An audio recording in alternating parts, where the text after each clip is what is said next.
Whew. Okay.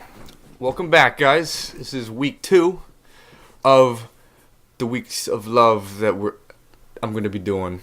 This is the second and last week. And today I'm being joined with Angela. Say hi, Angela. Hi, everybody. Yeah, forgive me if I'm not too eloquent with my words today. 1, I'm tired. 2, it's shitty outside. I'm tired too. And 3, I crashed my car yesterday. So yeah, this idiot. Luckily he's fine. And I'm no fine. One has a I'm fine. scratch on his hand. Yeah, I'm okay. Just carless and also kind of shaken up. But guess what? I have bigger plans. I have a survey here, 36 questions to make anybody fall in love with me. If only it were that easy. Yeah, that's why I invited you here, Angela. Are you uncomfortable? You should leave. I am so uncomfortable. You right can't. now. You signed the contract. No. You're stuck. I have to stay and answer these questions. Yeah, so basically I found this article online, and it's been referenced plenty of times in online videos and shit by BuzzFeed and la-da-da-da-da, where there is a 36-question survey or questionnaire made by a psychologist named something. 1 second. It's on. I got it. I got it on the internet. His name is Arthur Aaron. Arthur Aaron. But the lady who wrote the article is named Mandy Catron? Catron? Yeah. Mandy Catron, yeah. So her article is basically saying that she has come up with a foolproof way of making any two strangers fall in love. And so she takes this 36-question survey made by Arthur Aaron. Mm-hmm. Arthur Aaron. Who, in his little psychology experiment, says that this is supposed to make two strangers become closer, but then she adds a lemon twist to it and says, no, son, if you do this questionnaire together, these two strangers will fall in love, and then you do 4 minutes of eye contact at the end, and boom, I did not sign up for that part. Seal the deal. Saying. I'm a huge skeptic on this, just because I don't see how answering a couple questions is going to make you fall in love. Especially after I read these questions, and they're general as fuck. Yeah. It's like, oh, what kind of shirt do you like? I'm like, oh, I love you now. Doesn't make any sense. That's the only thing I needed to know about you. I've had plenty of conversations, but I'm not going to ask a question and be like, I'm in love with you now. No matter what sequence. Also, you never know. Also, what the fuck? Wait, how did it, if I had to think about the psychologist and how he came up with the order of these questions, I know they're supposed to get more and more intimate, but I feel like they're just so arbitrary. How did he do trial and error with this? I don't know. Maybe he just kept asking women. Yeah, this is just his love life. A bunch of women, like a million women. This is just his love life. These same questions. He just had a notebook. He's like, damn, the sequence isn't complete. Where did he get 36 questions from, and how did he get... he just had it as a social experiment the entire time, and he finally gets laid. He's like, yes, this is it. The formula is complete. And then this Catron bitch finds it, and she's like, hey, now I know the formula to love. So I already asked plenty of people to try and do this with me. I asked my mom, my sister, pretty much everyone that's related to me. Way. And, they're just like, I already love you because we're family. But I'm just like, yeah, shit, this is weird. I can't be doing this with family. So I'm like, hey, Angela, you want to do this survey, see if it works? Sure, Elbert. Yeah, sure. Let's see if this works. That's how I answered. Yeah. So bubbly, too. Sure. Of course I want to do this. I definitely want to. Yeah, I didn't force you to do this. No. I didn't make you do this. But the thing is, we're not strangers, though. So do you think that'll make a difference? I don't know, because regardless, I really don't see this working. That's true. At all. I just want to have some fun and try out these 36 questions. Let's go. Let's do it. All right, so how about you start? So the way this works is there are 3 question sets, each 12 questions each. The way it works is that each time you go to the next set, it gets more intimate. We take turns asking the questions. We both have to answer, and then at the end, 4 minutes of eye contact. You ready? Not for the eye contact, but okay, let's go. Oh, let's get dangerous. Let's go. All right. So, starting with set 1, question 1. Okay. Given the choice of anyone in the world, whom would you want as a dinner guest? Kanye. Kanye? Kanye. As of now, who would I want to just be sitting in the same room with is Kanye West. I mean, come on. My answer is pretty much along the same lines, too. I want to say, President Obama, or, somebody, really cool and, noteworthy. But, yeah, I know. I feel like, oh, my God, it's the president. I'd, freak out. Do I want to make an ass out of myself in front of the president? Why not? Or do I want to be in the presence of Yeezy and have him just tell me about how great he is for a dinner? The entire dinner? Yeah, the entire dinner, pretty much. One, I don't have to talk much. Two, it's fucking Kanye. It is fucking Kanye. Also, I Kanye. I want to see how he is in person too. Like, you know how he has the persona. Like when you're in front of a camera and in the public eye, you have a very different persona you put on. That's true. Whereas like if it's just you chilling, like I just really wonder. I wonder, like, how is he? Like, is he just like a normal dude? I bet you he's a normal dude. And I want to see that. So that's why I'd have Kanye on. All right, I would do the Kardashians. So I know you have to pick one. The joint. Yeah, they just, all of them, I think would be the funniest thing. Like, I don't even have to eat with them. If I could just be at the table beside them, like, I think that would be cool, too. Just to observe? Yes, just to watch them do their thing live instead of on TV. And just talk about their white girl problems or their first world problems. Exactly. I just saw a video rich first world problems. I just saw a video of, like, Kim Kardashian on the show The Kardashians, where Kim Kardashian gets thrown into the water in the Maldives, and she loses her diamond earring, and then starts to cry.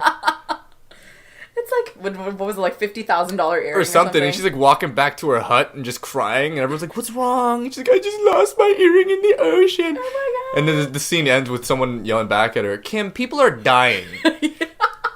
Her sister, Courtney. Yeah.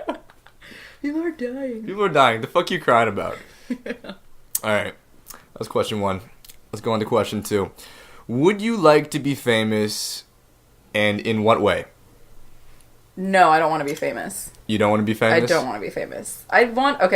Maybe a little famous, just to be known enough for my writing to, like, make a living off of it. But I don't want, like, tabloids and, like, you know, what are those people who take pictures of you again? Oh. Paparazzi. Yeah, the paparazzi following me around and, like, staying outside my house trying to take pictures of me all the time. So you don't want to be idolized for being a thing. You just want to have a following for what you do. Yeah, exactly. Okay, that's cool. That's cool. You? I'm the exact same way. I mean, I wouldn't want to just be a Kardashian. You know, they're famous for just existing. Being famous, yeah. I mean, Kim Kardashian, all the Kardashians, they're rich as fuck just because they exist. They're reality TV stars. That's all they got. I mean, that sounds kind of nice. Like, I would like to get paid just to exist. I mean, wouldn't you? Come on, think about it. Okay, everybody wants to get stupid as fuck, and people give you money.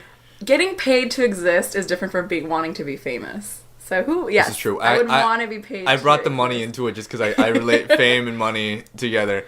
There are famous people out there, Elbert, who are very poor. That's true. That's true. I wouldn't want to be them, though. I like to be the rich. Not the type of famous that you want to be. No, I wouldn't want to be famous either, just because I like my own privacy. I don't like people knowing my business. Exactly. You don't want the paparazzi following you. Get the fuck away from me. You don't know me. You don't know what I do. You know what I've been through. The fuck you know about me, Angela? You don't know shit. I've known you since the second grade, Elbert. I know a lot about you. This is true. Yeah, I wouldn't want to be famous. I'm the exact same way. Like, if I'm doing comedy, I'd like people to know me for being good at something and just follow my work. That's about it. Yep. Okay. Exactly. Cool.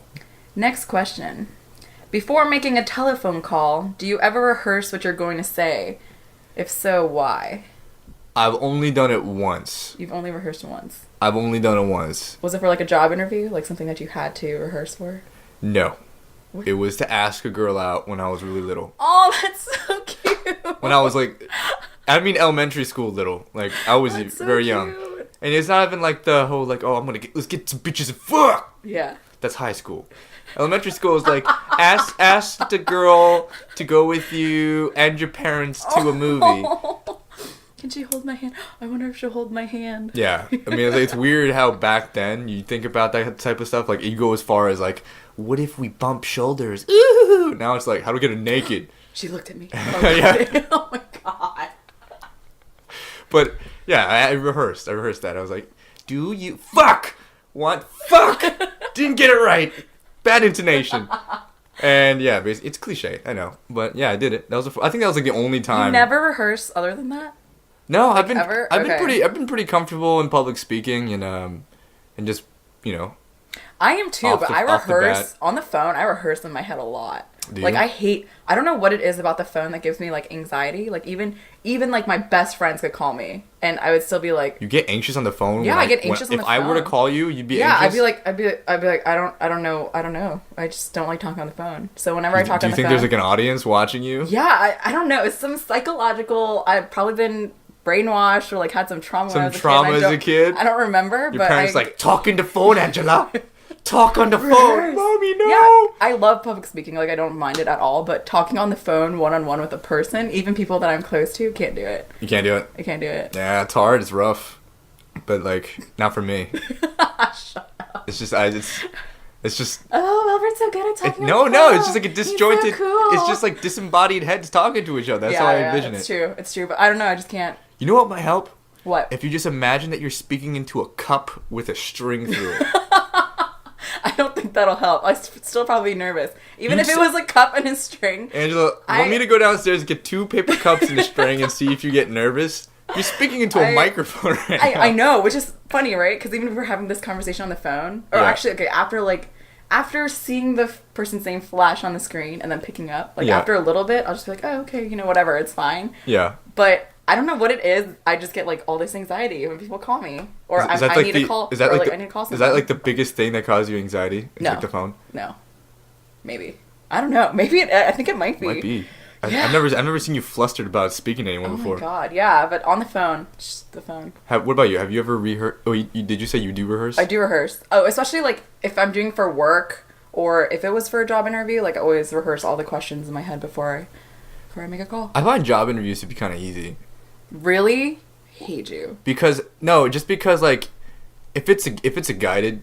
If it's like the scripted ones where they ask you the typical questions. Like, where do you see yourself in 10 years? I see myself here. And I see myself working here for the rest of my life. You answer off the cuff, like, real quick. Yeah. There's actually a bit that I was writing for my stand-up where it's basically saying, like, interviews, like, I don't understand why they ask you these types of questions because you basically just have to lie for 5 minutes. Yep. And the thing is, like, it's just, if you want to be good at interviews, it's just shameless, and I mean absolute shit. You have to think of yourself as like a sociopath. Yep. Where it's like they ask you a question about like yourself, like, what is your biggest fault? You're like, I don't have any, man. I'm just the fucking shit. I'm the best candidate. I'm too organized. Yeah, you just upsell yourself beyond the norm, what is considered normal for a decent, humble human being. You're just like, no, man, I'm the best. You know what? Look in my eyes. I'm the best candidate. Hire me. I'll suck your dick right now. Just go. I'll do anything for you. Give me the job. Give me the money. I need money. Okay, this is off the rails. That's not even part of the question. Next question. Did I read that or did you write? You read the first one, the second one. All right, I'll do the fourth. All right. What would constitute a perfect day for you? Perfect day. I don't know, that's a hard one. I think a perfect day would be any day I get to do anything that I want to do. Because, you have, like, social obligations to your family, you have to run errands and stuff like that. Talking on the phone, things like that. Yeah, talking on the phone, fuck you. Going to work, like, all that kind of stuff, all the stuff you don't want to do. But perfect day is any day where my schedule is free and I can do whatever the fuck I want to do. Just, like, you're the boss that day? Yep, I can...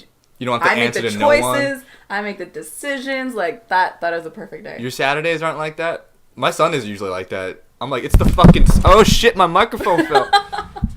Dominoes. For me, it's like, it's the Sabbath, man. I'm not doing shit this day, and I just chill the entire day. I think most Saturdays are like that for me, but I still have, like, things, like, I don't know, I might have to tutor my cousin that day, or, like, go grocery shopping, or do some random things. Angela, you're so selfless. I know. You tutor your cousin? I do. 14-year-old cousin. So, like, no activity attached to a perfect day? Just whatever the fuck literally, you want? I can do whatever the fuck I want to. I don't want to label it, because, like, there's a bunch of things you could do for a perfect day, but, like, perfect day is any day I can do whatever I want to do. I respect that. Yeah. I respect that. I mean, I'm totally a proponent for doing whatever the fuck you want to do. I'm pretty much my life. Yeah. That's the danger way, okay?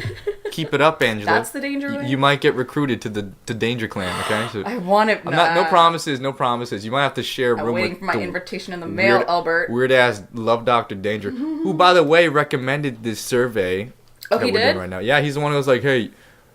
I can't really do his voice. I know. He's got a weird voice. He's very... He's like, yo, motherfucker. He's very unique. He's Asian, too. I don't know why he talks like that. Swag. He's got too much swag. Yeah, he's basically saying, like, I have no game that if I don't want to die alone, I have to use this survey to make people fall in love with me. This is the only way. Yeah, so I'm a skeptic, so I'm like, you know what, fuck, let's test it out. My perfect day, however, would just be me chilling on a beach somewhere. That's just my perfect day. But, like, not around people. You know what I'm saying? It's a deserted beach. Not like a deserted beach, but just like enough people for me to not be annoyed. So like a handful of people who aren't Russian. That would be an ideal day for me. Not that I have anything against Russians. Yeah, I was about it's to just ask that they suck. That's my follow-up. They're probably the worst tourists I've ever seen whilst traveling. So if I'm like on a nice, you know, Caribbean beach or some type of beach with blue waters and just chilling, my ideal day. My ideal day. Just read, chill, get some, see some booty. In bikini bottoms? Yeah, perfect day. Nice. Perfect day for me. All right, next question. When did you last sing to yourself or to someone else? And to someone else? Oh, easy. Easy in the shower every day. Come on, who doesn't do that? I'm raising my hand right now. You don't sing in the shower? No, I don't sing. It's very rare that I sing in the shower. Damn! I listen to music, but like I'm not a shower singer. It's weird. Like I don't have music, but I'm singing in the shower. Whatever's playing in your head that morning. Yeah, I'm just going over like Kendrick Lamar lyrics in my head and be like, yeah, I'm thug as fuck. And I get out and I see myself in the mirror. I'm like, oh, damn, that's right. I'm not a thug. Never mind. Not a thug. It's funny because I sing to myself like outside of the shower all the time. Like in the car, randomly in my house, walking around the kitchen. Like I'll just be sing to myself. Like, yeah. Probably this morning too. Sing to myself in my room. But the minute I step in the shower, not singing to myself. No more singing? No more singing. I think shower for you is probably deep reflection time. Oh yeah. You stand there, you let the water wash away all the weird shit that's been attached to you. It's my zen time. Wash away the pain, the sorrow, and the shame. I have so much pain, sorrow, so much shame. So much shame. So much shame. It just comes with being Asian. We have we have so much shame. So much to be ashamed of. Exactly. So much shame. So much dishonor. Okay, but do you sing the people?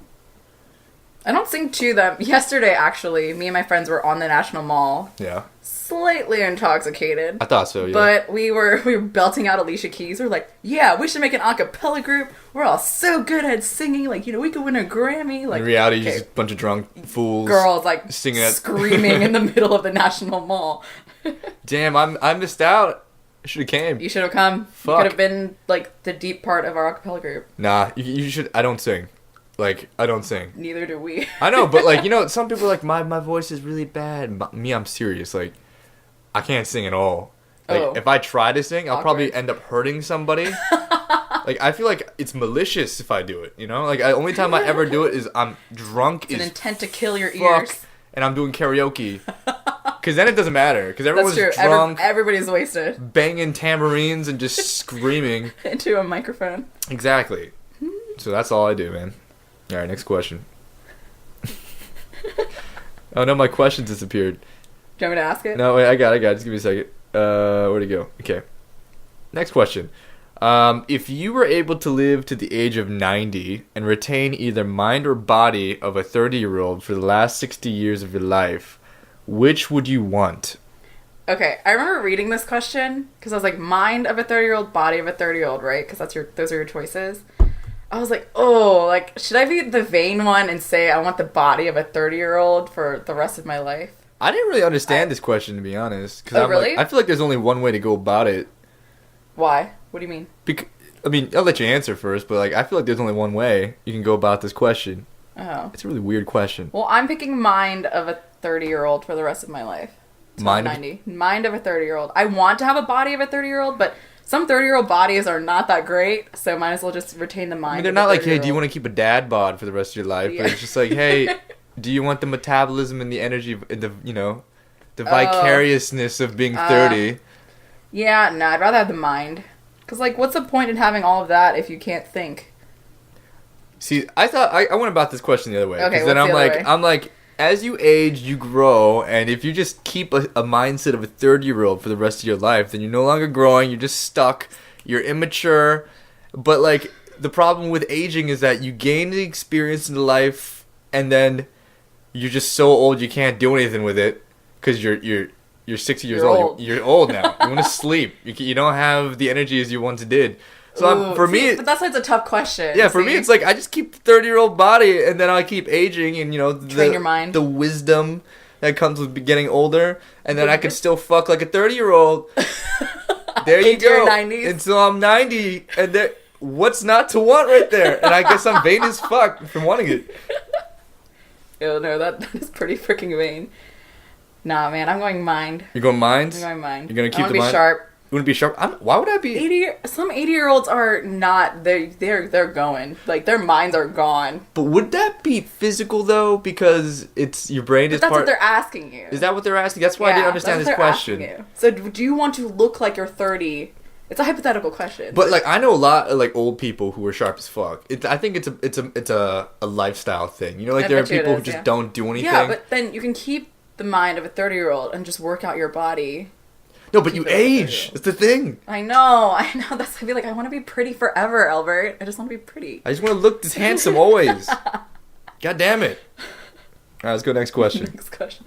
Do you have a secret hunch about how you will die? I feel like I'm gonna die in a very stupid way. In a very stupid way? Yeah, I want to. What is stupid? I want to go out like guns blazing, like you know. You versus the army of like thousands. Yeah, like an explosion of some sort, or like have a reason, you know, die for a cause, for something, you know, like the romantic idea of dying, like in a movie. But I'm pretty sure what's gonna happen. Like I've gone through multiple life threatening events in my life. Oh yeah. Where like Elbert has 9 lives. Yeah, I've like crashed through windshields and survived, and like almost drowned that one time at Virginia Beach with you and some other people. And he's come out almost unscathed. Completely unscathed. I just totaled my car yesterday, and I'm not even. I have a scratch on me. Yep. That's it. That's insane. So like I feel like all this stuff happens, and I'm like, yeah, you know, my middle name's Danger, and then like some stupid bullshit's gonna happen where I'm like. I don't know, a sinkhole is going to open up underneath me. I'm just going to fall into the center of the earth. Or, like, I don't know, some stupid shit like that, you know? That's going to be, like, a newspaper headline. I'm going to choke on some Elbert Danger Kim dies in the stupidest way. I feel like that's how it's going to be. That my headline is just going to be some stupid bullshit where, like, it's just going to say I'm dead. It's not going to say the reason or cause just because it was just so embarrassing. Unnoteworthy. I just feel like that's what's going to happen to me. What about you? See, I honestly think it's just going to be old age. I think I'm just going to peacefully just be sleeping. 93. I'll be 93, and it's going to be like March 6th, and I'll be sleeping in bed peacefully, and I'll just go to wherever dead people go. You're gonna go to Buddha Land? Buddha Land, yes. That sounds fun. To Spa World? Can we go there now? Let's go there. That sounds like a fun place. Land of Buddhas. You just be rubbing bellies all day. Oh my god, that'd be just so slapping fun. Bellies. Yeah, he's golden and fat, man. Okay, next question. Name 3 things you and your partner appear to have in common. Yes, I get to go first. Alright, cool. We're both sitting in this room right now. Wait, question. Can I not recycle anything that you say? Well, that'd be stupid, because you could just recycle all of them. Okay, fine. So you say 3 things and I'll say I want to go first. Okay, fuck. So, we're both sitting... Can I say we're both sitting in this room? Okay. Is that in common? Sure. Yeah, I mean, that's in common, right? I think they're talking about attributes. Like things you have in common. We are both in our early 20s. Okay. Or mid-20s. Both Korean. Holy shit, you're right. I forgot for a second. Oh my god. And we both have a very different mentality than normal Korean people do. And our outlook on life. We're different from most Koreans? Yes, very. No, man, I like kimchi. It's alright. Oh my god, then we're not the same. We don't have that in common. We're not the same. Nope. Whoops. You gotta pick a third one. That can't be one of our 3 things. Pick a third one. Here you go. Think harder. Dig deep. That was 3. Okay, fine. My turn? Okay. We are... I don't know. Jesus. We're both, we both like to write. Yes, that is true. Yeah. I feel like we both have very loud voices. Yes, very true. Yours isn't, I feel like I'm louder than you are, though. Oh, you definitely are. I don't know how I project so, like, when you laugh, without even trying. When you laugh, I imagine, like, a shockwave coming out. If I was an X-Men, that would be... knocking people off bikes. That would be my mutant power. My laugh would just, like, you just kill people? Things. You just gotta keep it in, or else you just cause hurricanes? Exactly. No, I cannot laugh. Yeah, stop that. Stop that. We had this winter storm because of you. Stop laughing. Exactly. Okay, so, yeah, we have loud voices, and...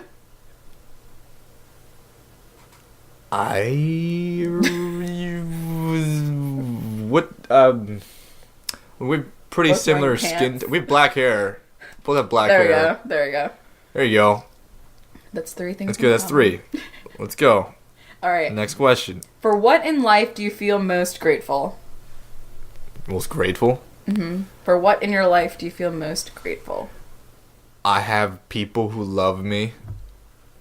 Yeah? As cheesy as that sounds. That's so cute. You just, you know, like, you got people. Some people just don't have people. Some people, yeah, they really don't have people. I feel bad for them. Like, you meet people and you're like, man, that person is just a horrible person. And if you could take a look into their life, it's just because... They're terrible at the people. end of... Well, they're terrible people, but at the end of the day, when they go home, they have nobody. Like, they don't keep in contact with family. There's Which no one one causes which, though? Oh, that's a good question. Is it the chicken or the egg? Yeah. Probably both. They're just shitty people, and like... The chicken and the egg were both there. Yeah, both were shit. One did not start the other one. The chicken and the egg were shit. And thus, they have no one around them to love them. Even their cats just kind of put up with them, that's it. Oh, that's a terrible life. Yeah, it's not a way to be. Yeah, so I'm grateful that I got people around, you know. Mine is along the same lines, but I'm very grateful for my childhood. Your childhood? I feel like I had, not to brag or anything, but to actually brag. It sounds I had pretty... a fantastic childhood. I don't know, man. You got a weird phobia of talking on the phone, so like, something might have happened. Is this going to be harped on the entire time we do this? I'm not going to let this die. Oh, God. I should never have said anything. Yeah, don't reveal anything. But yes, my childhood, it was a fantastic childhood. You had a good childhood? A great childhood. You My parents never... No Asian spankings? No. Oh, maybe. I think everybody got that. Everyone got spanked. It's a generational thing. I mean, it's all about the degree of getting spanked. I got the whole, like, I had to put my arms up, and I was not allowed to put them down. Yeah? Until my mom told me I could. I had the... I think the best analogy is, have you seen a Bourne movie? Yes.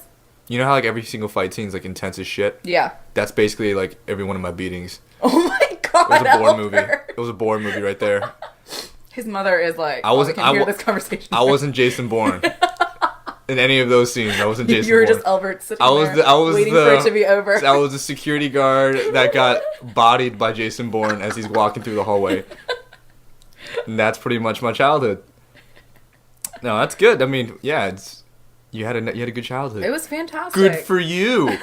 Isn't that nice? Hair flip. Oh, it was fantastic. No, I loved it. I'm really, really, really thankful for it. All the people listening right now are probably like, this bitch. Yeah, I know. I'm sorry, but I had to say it. It is the truth. Okay, so you're grateful for your childhood. Okay. Yes.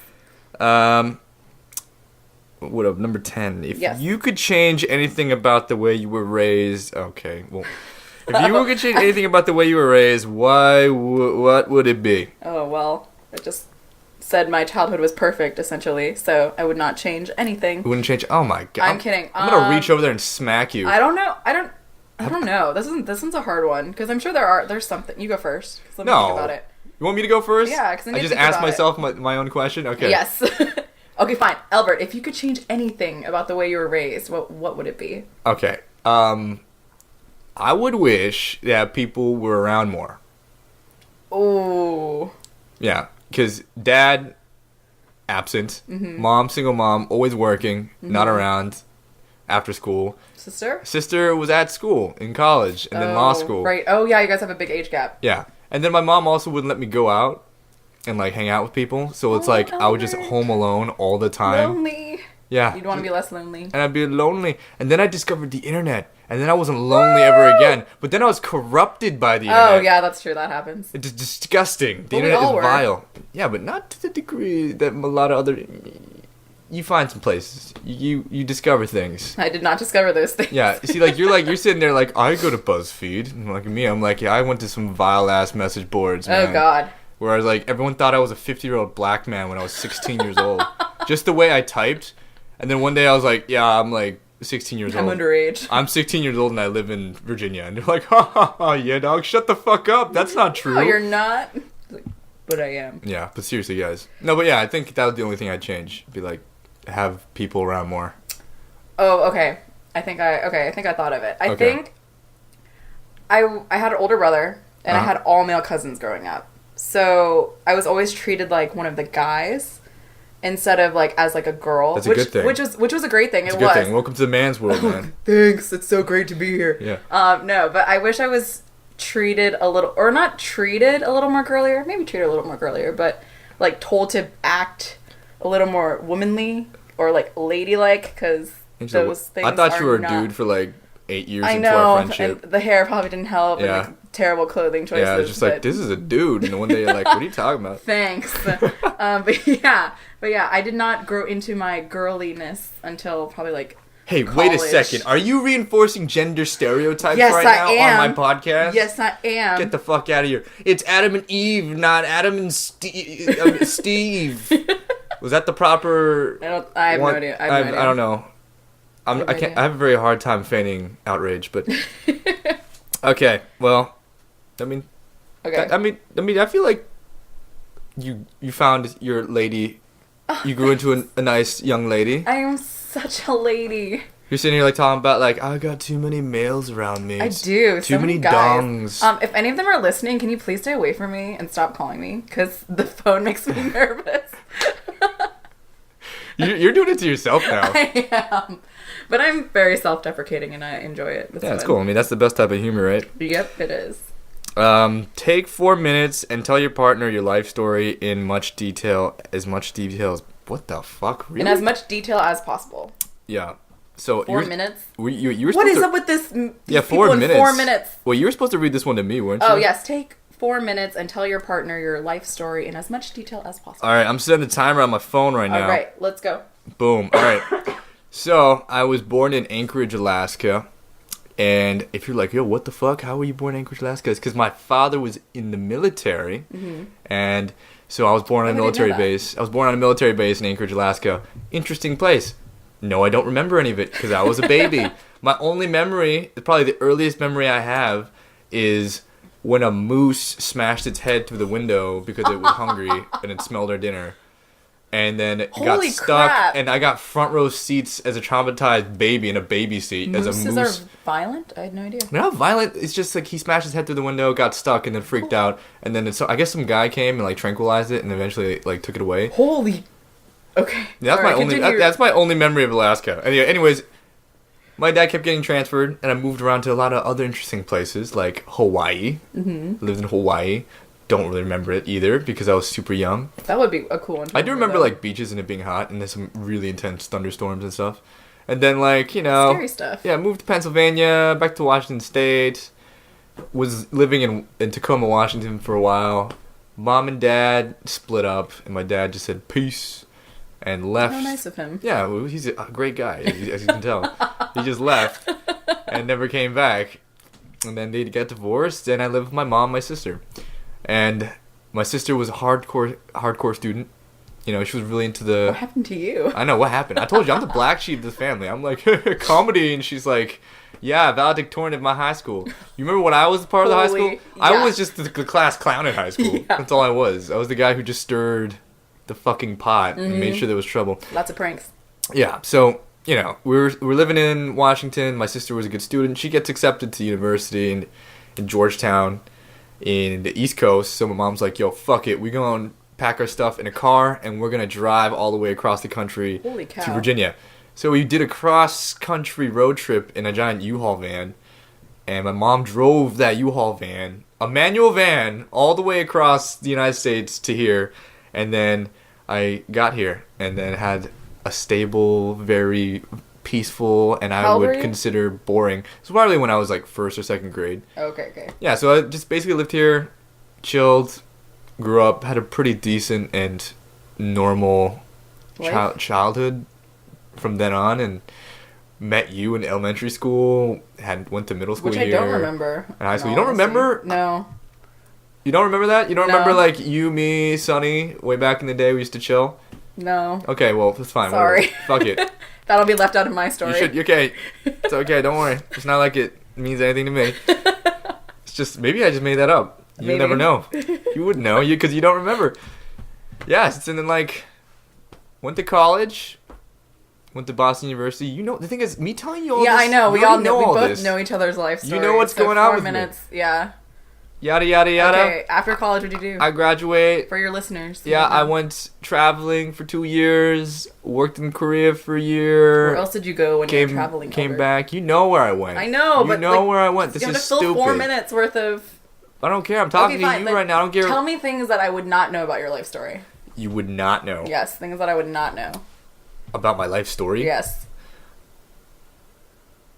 Like, I feel like there's nothing. I know everything. You were around all of high school. We've been chilling. It's the same shit. Like, what am I gonna say? You had a stint of being attracted to men. I don't know. Something I wouldn't know. Yeah. Who told you? Who told you? I don't know. Like, honestly, there's something I don't tell you. I'm an expressive person. I'm not very private. I'm a pretty open person too. Oh, there you go. Timer done. Does that mean I have to do this too, since we've already figured out that? Yeah, but then how about you focus on stuff that I don't know? Okay. All right, here we go. Ready? Yep. 4 minutes, go. I was born in PG County, Maryland. Did not know that. Did you know that it is like the ghetto? Like, it's pretty ghetto. I mean, I could tell you're from the ghetto from the get-go. I know, I'm so hood. Not if you know. What serious. The fuck was that? I can't even say I that take it back. Seriously. You're not hood at all. Anyways, but yeah, so I just dropped my microphone again. Born Angela Sanga Park to my 2 Korean parents. What's your Korean name again? Sangha. Sangha. All right, cool. Yeah, continue. Sangha. And right. I was born to 2 Korean parents. Went to a private Catholic school until the 1st grade. You were like a little tiny Asian Catholic girl? Yes, I wore like the little uniform. I was really cute. It was adorable back then. Okay. And before that, there are no priest telephone incidents. No, not yet. Okay. Not yet. We didn't have cell phones or stuff back then. I just mean telephones in general. Shut up! I hate you. So, going back, in preschool, I spent half of the days of the week at my grandma's house. Yeah. Because I hated going to preschool. I think I have separation anxiety issues, too. You hated going to preschool? You hated all those shapes and coloring? I hate... Fuck shapes, fuck coloring. Yeah, you're like... is this why you still confuse squares and circles, right? You're supposed to tell people that, Elbert. You skipped that lesson in kindergarten. Okay. I'm sorry, I'm heckling you during your story time. I'm trying to tell my life story to the world. But yes, I went part-time. I stayed with my grandma. So that's why I know Korean. I only know Korean to a 4-year-old level. Yeah. Because I used to speak to her fluently in Korean. But after 4 years old, I didn't anymore. So now I can speak Korean like a 4-year-old. That's fine. You still like make like little like baby faces and like... You start crying. Yeah. You start crying. I revert to my 4-year-old self whenever I speak Korean. I'm hungry. Angela, stop speaking Korean, goddammit. But yes. Anyways, after that, in the 1st grade, I moved to where I live now, which is I could probably walk to my house from Elbert's house where we are right now. I moved there, made friends with Sunny, who Elbert mentioned. She was my first friend at these new houses.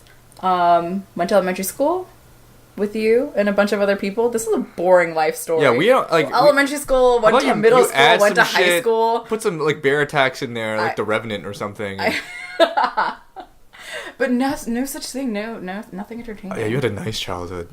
Yeah, I did. It was perfect. Everything was perfect. Everything was great. There were rainbows outside my house. I had a princess bed. I actually had a princess bed. Yeah. It was so cute. I miss it all the time. But yeah. Did you ever have like a teenage diary? I did, and I actually... in high school I had it. No, I burned it. You burned that shit? I burned it right before... Remember we went on a camping trip? Right before college? Oh, yeah. And we had a bonfire. I burned the journal, because I was like, this thing needs to go. I was so dramatic that I was just like, fuck these memories. Like, I hated this part of my life, so I just burned it all. Which I totally regret, because I think reading that would be so funny. Oh my god. It's comedy gold. I found one not too long ago, and I did the exact same thing. I purged it from this world because I didn't want anyone to... It's blackmail material. What if you like write a memoir and you just like want it? It was a journal of poetry, of like angsty emotions and poetry and shit. You wrote poetry? Yeah. Oh god. Wait, please tell me you kept like a couple. No, I just I burned it. I told you, I purged that shit from this world. God damn it. Fuck that. I want no one knowing of that nonsense. I want to read it. No. This is for no one's eyes. I mean, it's with Satan now. Oh, there goes. My life story is over. You're 4 minutes over, even though I talked for half of it. It's okay. We know each other's life stories. Yeah, well, let me take a second to reinforce the thing, because it keeps falling. Yeah. Bert keeps dropping his mic. Oh, fuck! We have a Bible. We have the Bible again. The Bible is the best option for this. Entertain the audience. Say something while I do this. Elbert and I have to make eye contact for 4 minutes, and I think... Have you ever made eye contact with somebody for 4 minutes? I think yeah, I actually did. The weirdest. Wait, really? I had to for my speech class in college. Oh God! So we had to sit there, and it wasn't for 4 minutes. It was for 15 minutes. 15 minutes. 15 minutes of eye contact. Are you allowed to talk? Were you allowed to talk? No, mother, father. You couldn't I don't laugh. Do that. You couldn't laugh. You could because. Wait, did you have to start over if you did that? No, you don't have to start over, but like you gotta try like your hardest not. Yeah, to. you have to try not to laugh, and you can't look elsewhere. Like I can't like stop looking at you for like 10 seconds. I have to keep looking. Yeah, for 15 minutes. And the exercise was to help you get over the fear of looking at people directly in the eye. And 2... I don't have that fear. To make you super uncomfortable and go home and cry. Did you go home and cry afterwards? Yeah, so pretty much like it did all those things for me. So it was a success. Where did my phone go? Oh, it's on the floor. Okay. Shall we do next question? Yes. Wait, is it my turn or your turn? I think it's my turn. It is your turn. Last one of set 1, and then we get more intimate in set 2. Mm-hmm. Holy shit! It's gonna get deep. You feeling like you're falling? You're falling in love right now? I just want to have your kids already. That's fucking weird. That's weird. Don't ever say that again. Get out of my house. Get out of my house. 12. If you could wake up tomorrow having gained any one quality or ability, what would it be? Ooh, are we talking like superpowers? It could. I don't know. It says anything, so. Oh. Yeah, you could do anything. If we're talking superpowers, I would love to fly. I think flying would be great. Saves you a lot of money. You can go anywhere you want to. Be like a bird. Free. You can be free. But if it was like, I guess my next one's a superpower too. So, darn it. I want to be able to control people's emotions. You wanna? That's evil, man. I know. Well, technically, you could manipulate love because you got this survey now. You could use this questionnaire. I have the ability. Yeah. Thanks, so basically, Elbert. Like I'm teaching you right now how to make anyone fall in love with you. So you're making me more evil. Yeah. There you go. Time. So you can that superpower. It could technically be yours. Yeah. That's what I want. That's yours, flying and manipulating people's emotions. Yes. But like, what would you do with that? I would use it for good. You know me. I write a happiness blog, so I try to make everybody happy. And but like, what if they don't want to be happy? Just be happy. Yeah. Screw you. You can't be sad. Yeah. Damn. I just keep them happy. Okay. Well, the movie The Edge of Tomorrow, right? And also Groundhog Day. No, I haven't watched neither of those. You've never seen Groundhog Day? No. So when people drop I've heard of it. When people drop references to Groundhog Day, like, do you just not? What are some really like well-known references to Groundhog Day? Okay, so the entire concept is the day repeats constantly. Mm-hmm. So like every day he wakes up has to do the same thing over again. Like the day is the exact same. So he wakes up, does everything, and if he dies or if he goes to sleep, he wakes up and it starts over again. Exact same time. Everything's the same. Everything happens the same too. Like everything's predictable because it's the same time frame, same timeline. So like he wakes up every day and he can do all that. If I had a power, it would be being able to redo a day. If I wanted to. Oh, that's a good one. Redo it. If I could just redo it. What day would you redo if you could pick one right now? Oh, there are plenty. I don't really regret much in life, but like I just feel like time is so much of an issue nowadays. It is, yeah. So like if I want to read a book, I would just keep repeating a day and so you can finish the book. Just finish the book, and then there's no, does the person remember? So the guy like remembers what happened in all the days before. He remembers everything. He can retain everything, and so like he just keeps doing that. And he basically like he learns all these skills. He becomes like a master of the piano. Mm-hmm. He like saves people's lives. Because he has all the time in the world. He's got all the time in the world. So like he just keeps repeating days, and I feel like especially at Edge of Tomorrow, he starts as like, so it's Tom Cruise fighting aliens in that one. Yeah. But it's the same concept as Groundhog Day. If he dies or if he goes to sleep, the day repeats. Starts again. Yeah. So he just keeps like, he goes from a wimpy nobody to like a super killer soldier because he just keeps repeating and fighting every day like thousands and thousands of times, and he's just like, I'm Tom Cruise and I kill aliens now. So I was like, damn, I want that power. I want that one too. I'll add that one to the list. And flying. Oh, dude, shit, you ready? It's set number 2. Set 2, getting deeper. We're getting deeper in this. All right, is it my turn to ask? Yeah, I think it's your turn. If a crystal ball could tell you the truth about yourself, your life, the future or anything else, what would you want to know? So I have the options of the truth of myself, my life, or the future. Or anything else. Literally, you had a crystal ball that could tell you anything. What would you want to know? Anything? Anything. Like anything. Anything. I would ask... Choose wisely. You only get to ask one question. See, it'd be a tie for me. It'd be a tie of, like, what the fuck happens when you die? Oh, that's a good one. What? Are you really that curious?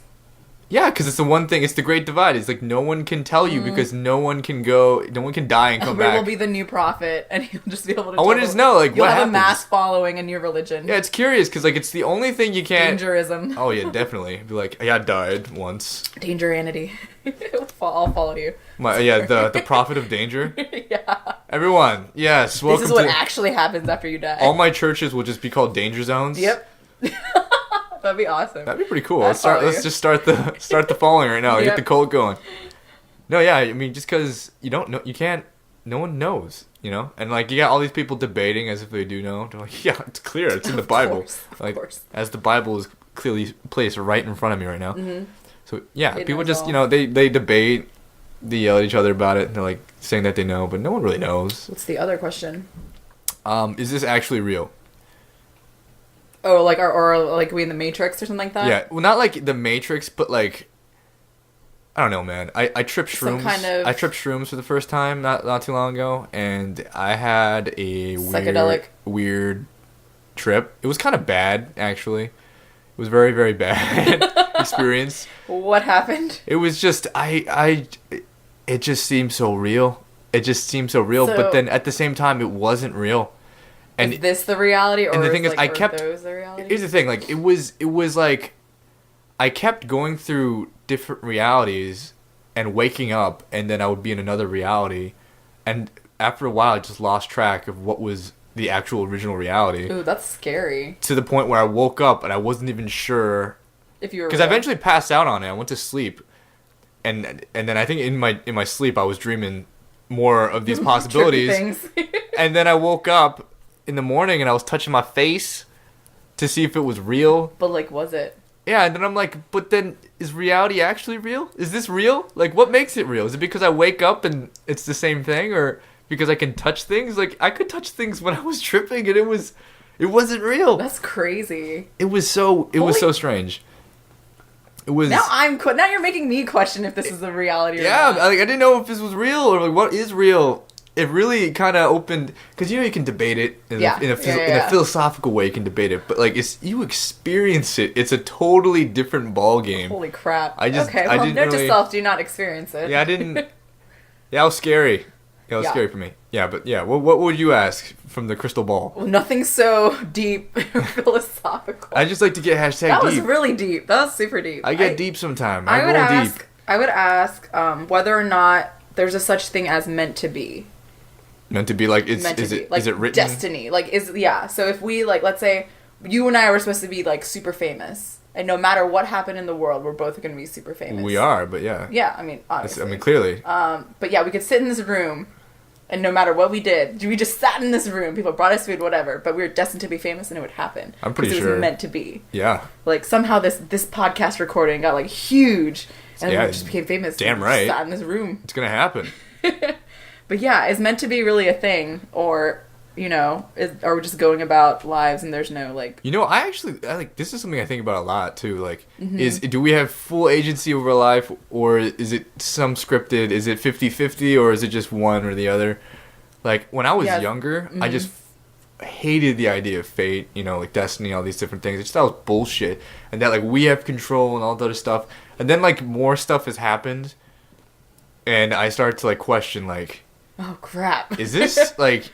Is something pulling me in a certain direction? Am I being pulled along? Like, am I just the puppet or am I the puppeteer? Like, it's kind of making me question it, right? You're the puppet, Elbert. It's strange. Yeah, but that's the answer I want to know, because it's like, are all these things that I'm doing to try to get somewhere, like, worthless? Yeah. Because I'm supposed to be going somewhere else. No, but maybe it is because you're doing those things to try and get somewhere that you are getting to the place that you're supposed to be. Right? But if destiny is true, then we could, like I said, we could literally be sitting in this room. Yeah.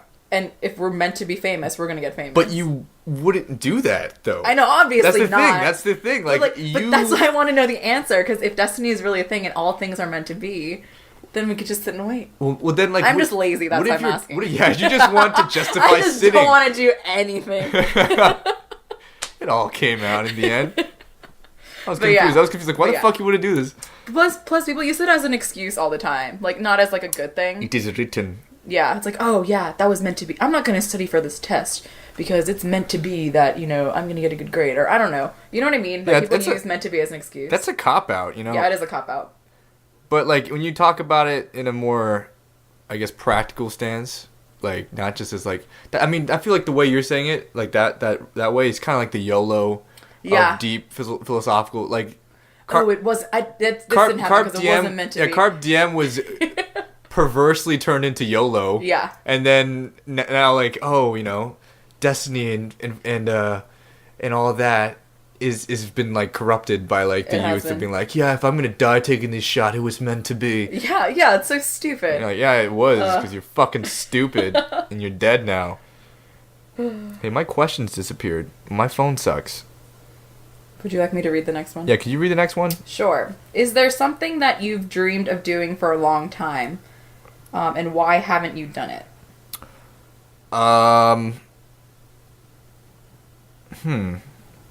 Like a long time? Yeah. Or it's something you've always dreamed of doing, but you still haven't done it yet. Like, why haven't you done it? Make videos. Movies. But you've made... Oh, like, make actual, like, feature-length movies? I mean, like, that would be, like, my dream. Like, like, when I went to college, and then, like, I didn't know what I was doing in life? Yeah. A part of me was like, hey, you like making movies, you should do film. But then my family were more pragmatic, and they were like, hey, what the fuck you gonna do with that, man? Because they didn't understand it, and they didn't understand where the internet was going and all that other stuff. But that's what my gut was telling me. He's like, you like doing film, you should do film. And then... I was also telling him that, people. Oh, come on. Okay, sure. I was. All right, I get it. Everyone was like, oh, follow your dreams, and then, like... I still follow your dreams. Follow your dreams. And then I didn't. And so, like, I didn't make movies. I didn't, go to school for that. I mean, granted, you don't have to go to school to do it. No, you don't. But... It would be nice, though. I would like to. I would like to just, start making videos. Because I just have fun doing it. But I haven't been doing it. Just because, one, I've been lazy as fuck. Yeah, aren't we all? And two, it's just... I'm my worst critic, man. Because, like, there's so much good stuff going on right now. I know. Don't you hate that, though? Like, you compare yourself to everybody else who's, like, I do that all the time with my writing. I'm like, oh my god, like, all these people have blogs with, like, millions of followers, and, like, they're so much better writers than I am. But it's just so hard. Ugh. Yeah, it's a shit spot to be in. But, like, you just gotta stop paying attention to other people and, like, just do it. But, yeah, that's what I would want to do, but I haven't done. What about you? I can't answer this question. There haven't been, like, I don't think there's anything I've ever dreamed of doing for a long time. Because I'm very surprisingly, I'm either very impulsive or, like, super, like, I have to methodically plan out everything. Yeah. I'm in the mood for one or the other. So, like, if I really want to do something, I just do it. Because I have to. I have the obsessive compulsive So you've need. Just done everything then. So, like, you don't have anything that you've been putting off ever. Okay, that's bad. But, like, I've never dreamed of doing anything for a very long time. So you've just done it. I wanted to go skydiving for a very long time. Went skydiving last summer. Oh, yeah? So, but, like, there's no, like, big, huge dream, like, something that I've always wanted to do. And you've just been doing you, man. Respect. Thanks. Appreciate it. Respect, son. Thanks. Okay, next question. Do you have them up now? I do. You want me to read this one? Yes. Okay. What is the greatest accomplishment of your life? Oh, God. I don't have any great accomplishments. I graduated college, but it's like, who doesn't graduate college? That's a big feat. It's just because around our circle of, exactly. Relatively middle class, Yeah, coming from a wealthier area, and, like, 94% of people graduate high school here, and, like, everybody goes to college. I mean, it'd be weird if someone said I didn't go to college, but then, like, there are plenty of people out there where college is a dream, Mm-hmm. So, don't undermine those people. Yeah. I'm sorry to all those people. Silver spoon having fuck. I know, I had a great childhood, I'm sorry. But I don't know, the greatest accomplishment of my life, I guess actually sticking to The first blog that I started, that I told myself I'm going to write this blog for an entire year. And I'm almost there. So I'm going to post one post a week for an entire year. That doesn't sound like a lot, but it was hard to do. It's a lot. I mean, you've been keeping up with it, and that's hard. Yeah, every week. So I'm at like 48 weeks. I have 4 more weeks to go before it's been a year. But I think once I reach that year mark, if I do, watch me like completely fall off. I'm like to write 4 more posts. No. I mean, I think you've built the habit now. Yeah, I definitely have. And like I feel a sense of urgency now where if I don't and like the Tuesday deadline rolls around, I'm like, crap, like I have to write something. But yeah, that will be my greatest accomplishment if I get there next month. I mean, that's cool. I'm proud of you and you what you're doing and what you're writing. Oh, thanks. Spreading that positivity and shit. Love positivity. Yeah. What about you, Elbert? What is your greatest accomplishment?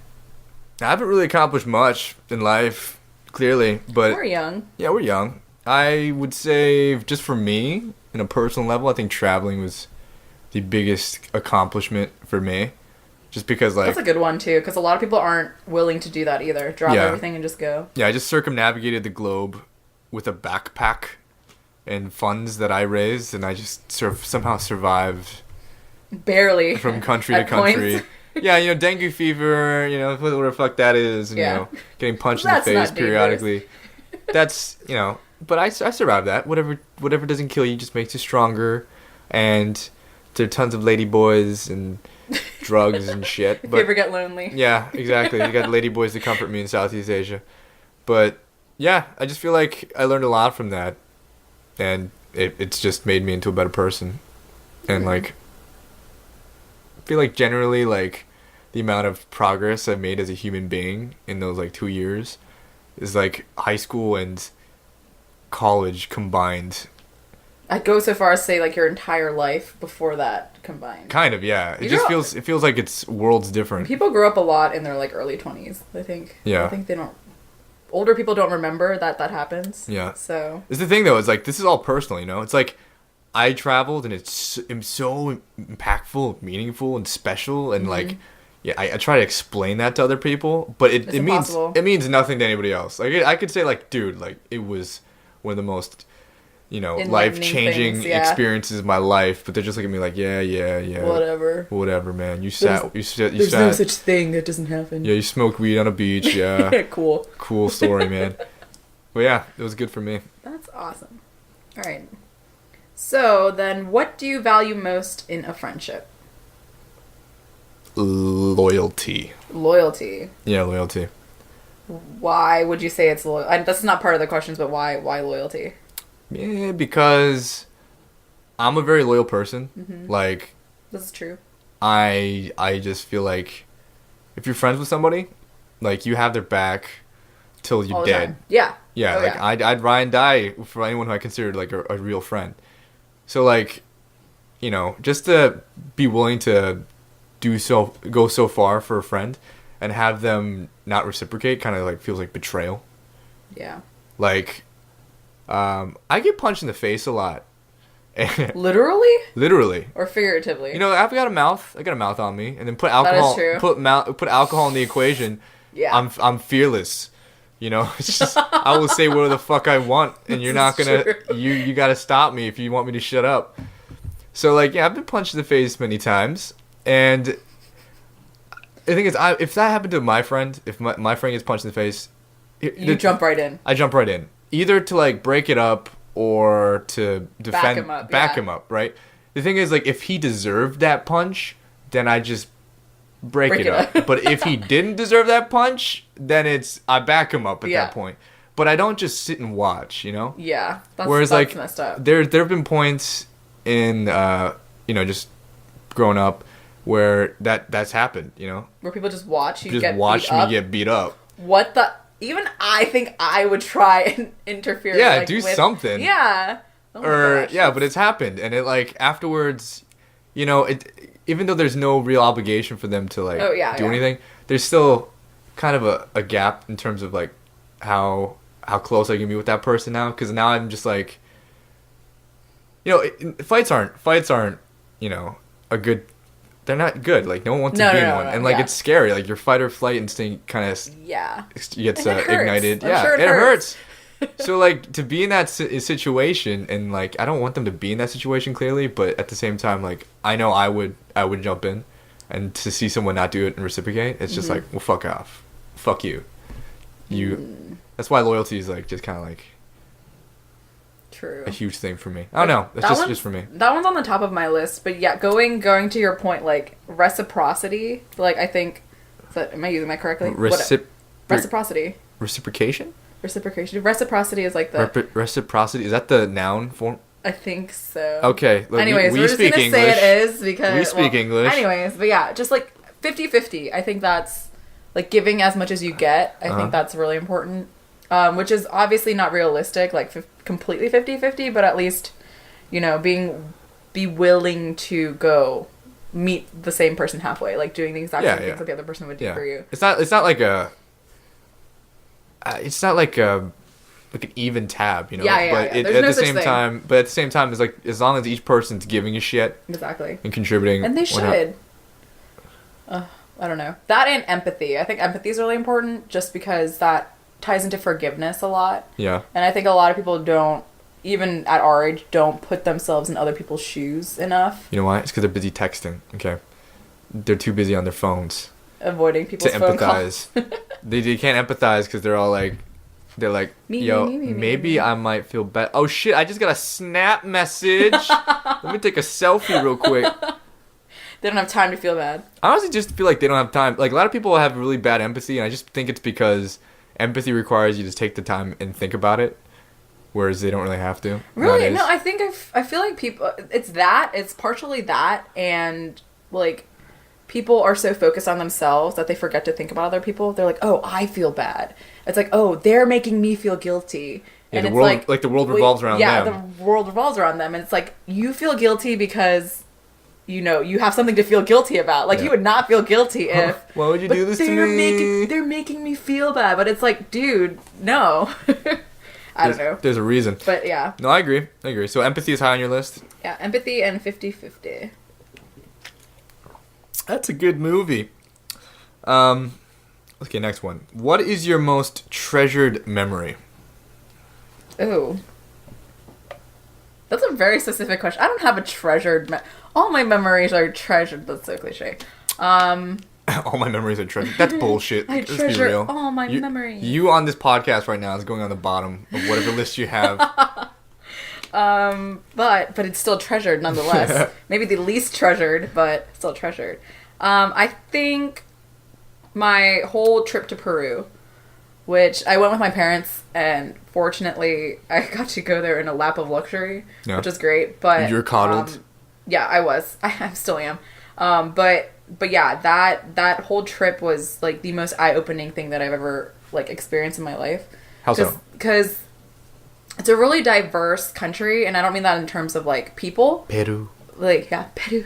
But like the terrain is like really different. I remember you telling me, where did you go? You were in Ireland or whatever, and was it Ireland? Where did I what? The mountain. Oh, that was in Scotland. Oh, Scotland. Yeah. Some land, whatever. But yeah, same with Peru. It's just like it when you're there, something about it like was so enlightening that I can't even explain it. But I would treasure that forever. I came back with like this like whole open mind of like the world is so much bigger than me. Yeah. And I'm just a small little piece of it, and it's just it was beautiful. And I'll never forget like seeing it. Looked like somebody literally dropped a backdrop, and I was just looking at it, but it was real. My mind was blown. Would you say it was humbling?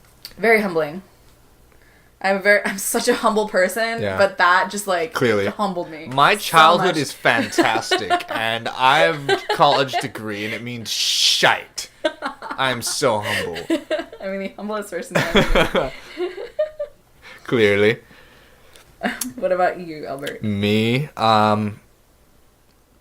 it's a drunken, hazy memory, but this is probably it was a memory from Korea, and so like for a while in Korea I was miserable because I didn't have any friends. I really was just like Elbert's very lonely a lot. Yeah, I'm a loner if you haven't noticed, man. I'm a lone wolf. Anyway, I got my clanmates. You know, the people in the Danger Clan, but you know we're scattered around the world doing dangerous shit. So like I can't just depend on them. But like in Korea, I was very lonely for a while. But then I made a group of friends, right? and eventually became really close with them. We did everything on the weekends together, like we went on trips together and stuff. Like I went to the Philippines with these guys, and like it was a big group. So it was like one school of English tutors, and then my school of English tutors, and we eventually became like super close. there was the Avalon crowd and then the Spoil crowd, and then we kind of combined and we became one big crowd, and we would just hang out and do stuff, like get ridiculously drunk on the weekends. But it was fun being around them because they're all travelers too who just kind of stopped in Korea to teach, and so they all had like really interesting stories. They're all cool and they're like really down to earth, and they were just like a lot of fun to be around with. But the memory was just we went to a noraebang, which is karaoke, a Korean version. Yeah, Korean version karaoke, and we were just in there getting wild, just going wild, and we're just belting all the classics. And I remember it was for my birthday. We all went to this one noraebang near my house, or my apartment, and then we were in there, and the song "Under Pressure" came on. You know that song by Queen? Under Pressure. Oh yeah. Dun, dun, dun, dun. Yeah, that one. So it came on, and then like there's a part at the end of the song where the chorus is like, "With love's just an old-fashioned word and love dead." That part came on, and I remember like being so gone at that point. But then like my memory just clicks back in, and I just saw the scene, and like even mixed with the song, the message of the song is like modern day life is weighing us down, and we're kind of forgetting about what actually matters. And it's like the bond between people and love and all that type of bullshit. But like it clicked at that moment, and like my memory just like comes back. And it kind of sobered me up a little bit. Just the energy that was in the room, and everyone's just singing that chorus together and like arm in arm, just going wild. Someone's standing on the fucking table banging a tambourine, and we're all just singing that. We're just singing that chorus, and like it all just top of your lungs. It all just mixed together so perfectly that it almost felt like time was slowing down. It could have just been the alcohol, like making this happen, or just the effects of it. But it just kind of felt like it slowed down for a second. That's awesome. And I just looked at this moment. I'm like, this is fucking awesome. That's life right there. This is what it's all about right here. And then I proceeded to throw up later in the night. But it was. That's not what it's about. Though, that's not what it's about. But that was a good memory. That itself was a good memory. And the throwing up? No. Oh, okay. I was like, that just damn. That moment of just pure lucidity is like that's that awesome. Song and like the message of the song, and also just like the environment I was in just mixed together so perfectly. Just seeing all these people so happy, and everyone's from all these different countries, but they all came together. We could all just be in this room singing and belting this one song that like somehow we all knew, but we're all from different countries from all around the world. It's just, that's crazy. It's just the entire idea of it was just really cool to me. That's awesome. Yeah, but that was one of my most cherished memories. Okay. Shall we move on to the next question? Yes.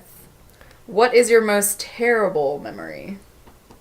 You know already. Yeah, I know. You probably know mine too. Yeah. So. My most terrible. Do we share with the world what they are? I'll tell it. Yeah, it's my most terrible memory is when my girlfriend in college died in a tragic way, and it like totally destroyed me and turned my world upside down. And I can't believe they took us from most treasured memory to most terrible. That's a terrible. That's a really big roller coaster ride. I don't know why they told me to do that, but yeah, that's my most terrible memory. Is the death of my girlfriend in college. My most terrible memory is when my brother passed away while I was in college too. Yeah. But yeah, just getting that phone call, which was not a phone call from either of my parents, was not a phone call. My dad was actually on his way down to JMU where I went to school. But I got a phone call from the hospital asking if we would register him as a donor, as an organ donor. And I still had no idea. And I was just like, holy shit. I was like, what? I had an idea because my neighbor actually posted on my Facebook. And I thought it was an April Fool's joke because it was like it was 2 days after April Fool's. Yeah. So I had things like turning in my brain. No one was telling me anything. And then got a phone call. And saying, do you want to give your brother's organs? Yeah. So the lady was like, I'm so sorry to hear about your brother's passing. That's wild. And I was like, my what? I was like, what? And then it was just it was over after that. Yeah. It's weird, man. It's so strange. Yeah. Like, that's one thing people don't tell you about, is like when you deal with like a tragic event like that, is there's still people doing their job. Yeah, exactly. And like they have to go through the motions of doing their job. And she didn't even know that I didn't know. Yeah. And I remember hearing the shock in her voice, like the fact that I didn't know yet. And she's like, and I just hung up the phone. So yeah, it was not a fun experience. It's some crazy shit. You know what happened? You know, it's like it's just so strange because like life goes on, right? But people like, you know, in the movies and shit, like the tragic event happens and like just focuses on the character being sad. But like you can't just be sad. There's like tons of shit happening still, and you just gotta go through the motions. So continues. And people are doing their job, like that lady on the phone, and like I'm sure like you had to talk to the police at some point, things like that. Mm-hmm. I had to like, so I was signed up for pre-advanced screenings to watch movies for money, basically. Yeah. They would have a pre-screening, and then they would ask you questions before you go in, and you'd watch the movie like Skyfall or some shit. Yeah, yeah. You'd watch it, and then they'd come out and they would interview you and ask you questions, and you got paid to do this. Oh, that's awesome. Yeah, so I somehow, because like apparently I just fit the demographic perfectly. Asian male. I was Asian male in college, and so they would always get me to watch, you know, all the action movies, and I'd be like, sweet. Until like this lady calls again with the tickets, and then I was just like, it was right after this had happened, you know, and so like she was asking me, she's like, oh, you know, you go to BU, right? I just heard there was like a terrible accident over there. No. And I was just like, no. Yeah, and I was like, no. yeah, it was my girlfriend, and then she was like, oh my god. I feel that shouldn't be funny, but that's... It was so... I mean, like, it's funny now. But it's so... That's... Okay. It was so random. Like, she's just doing her job. Yeah, and she had no idea. She had no idea, but it was connected somehow. Like, there was like, a degree of connection somehow, and she said it, and she had no idea that I was somehow affiliated with that. And so she was just like, oh my... You know what? I have all the movie tickets. Just... Here are all the movie tickets. Here are just, like, 4 free movie tickets. And I was like, thank you. That's fine. I don't need them, but whatever. Yeah, thank you. Oh my god. And I hung up. Oh my god. Yeah, that was terrible. It's so bad. Shall we move on? Yeah, let's move on from the sad topics. Your turn. Yeah, why'd you have to pick such a disgusting question? I'm so Angela? sorry. I'm so sorry. 19. If you knew that in 1 year you would die suddenly, would you change anything about the way you are now living? Why? Of course. I mean, who wouldn't, like... Okay, I'm sure... I think it's saying, what would you choose? What would you change? Okay. I would quit my job, and I would travel for the entire year. Just travel? Just travel the entire year. Yeah, and then die. And then die? And then die. Happily. You're like an elephant. I am. Elephants do that. I know, they migrate, right? They migrate and then find the elephant graveyard and they die there. Yep. That is so insane to me. That'd be me. But that'd be you? You just travel? Yep. It's instincts. But, I don't know. Maybe my instincts are to travel. I would travel the entire year.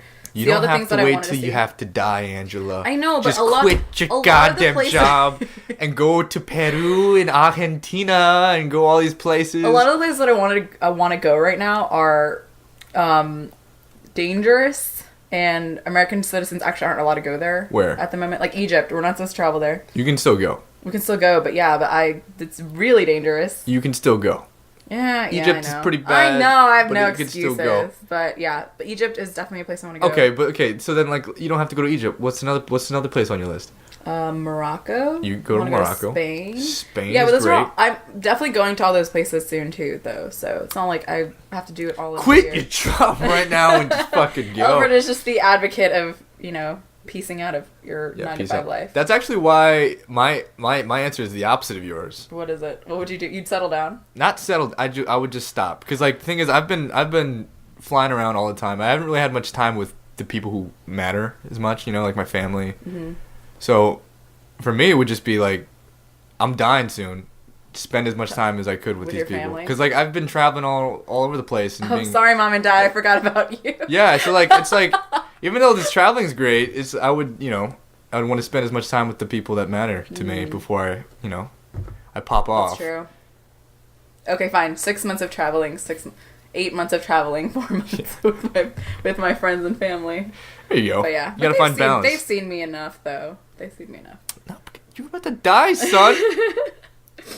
Next question. What does friendship mean to you? It's a pretty vague question. Or that's question. Stupid. That's a stupid question. It means nothing. Friendship? Yeah, you mean nothing Screw to friendship. me. You're like, get out of here. What does anybody mean to me? Friendship is just, I don't know. Friendship's just a bond with a person, you know? Like, you just agree that you just, like, you guys like each other, and you're like, yeah, we're cool. And then you just do shit together. Yeah. That's it. That's literally friendship. That's friendship right there. Being able to tolerate another person and just, like, you know, wanting to be around them. Yeah. Yeah. But, yeah, I think it's just a bond.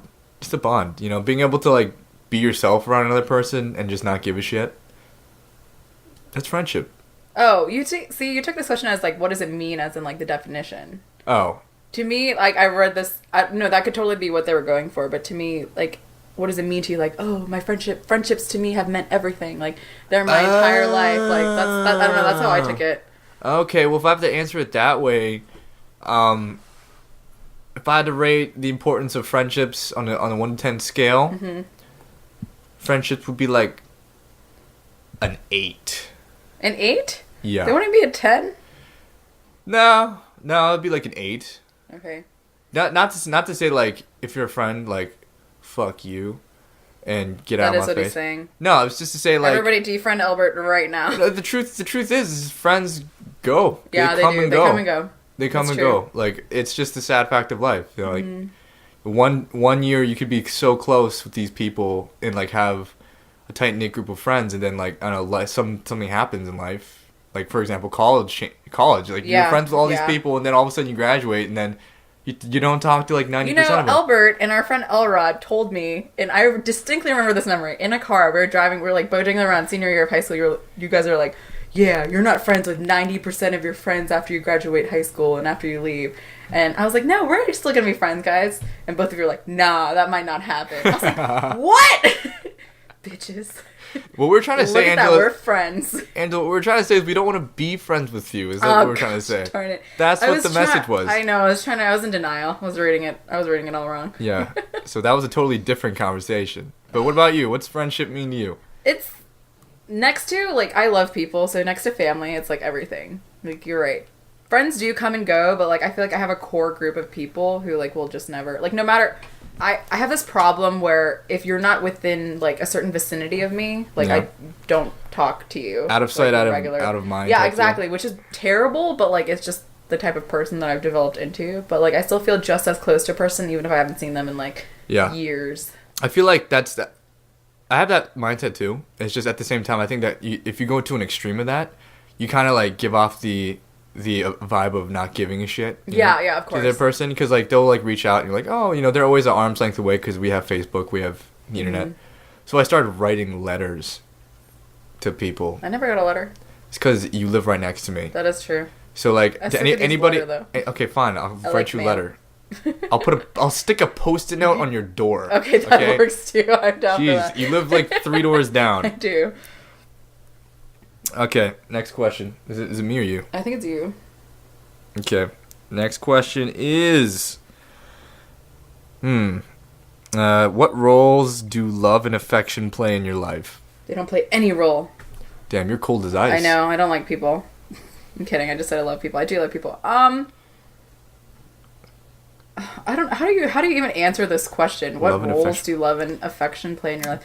I'm not that affectionate of a person. Like, I'm not an affectionate person. I don't know what it is. So, like, if you're in a relationship, you would never, like, say... No, we don't even make eye contact for more than... You wouldn't even, like, say... You wouldn't even let the person know you like them? Nope. Really? You're not affectionate? No. Oh, no. With my significant other, I'm very affectionate, but with, like, majority of the rest of the world, I'm not an affectionate person. You're a pretty bubbly person, though. Bubbly, yes, but affectionate and bubbliness, I feel like, are different. Isn't affectionate more, like, physical than, like... emotion. How would you be emotionally affectionate? You can be like, I love you and shit like that. Like, affection's not really like but even that, though, I feel like I'm not. On a scale of 1 to 10, I'm probably like a 4. I'm not even average. You, ice queen, that's what you are. I know, but I'm a very open person, but, like, to be an affectionate person, I feel like some people are just very naturally good at that. I'm not naturally good at that. I have to be close to somebody. Okay, alright. I honestly don't really understand this question either. Because, like, what is love and affection?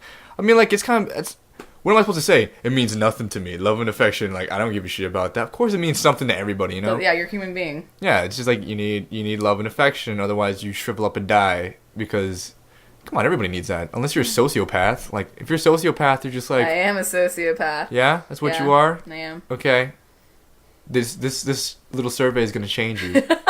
Because I'm not going to be sociopathic anymore. It's going to open up your heart right here. I'm doing you a favor. Thanks, Elbert. And I'm not charging. It. Oh my gosh, you're too kind. All right, let's go to the next question. That was a stupid question. Yeah, that was a terrible question.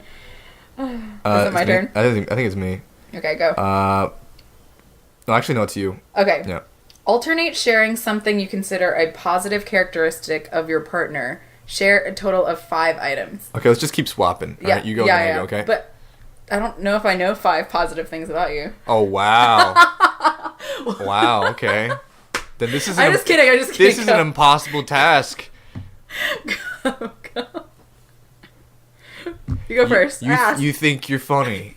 There you go. There's one. That was sarcasm. That's not positive. That was pure sarcasm. You're a very positive person. Oh, thanks. There's You're a very funny person. Okay. You have a good sense of humor. All right, and you are very driven.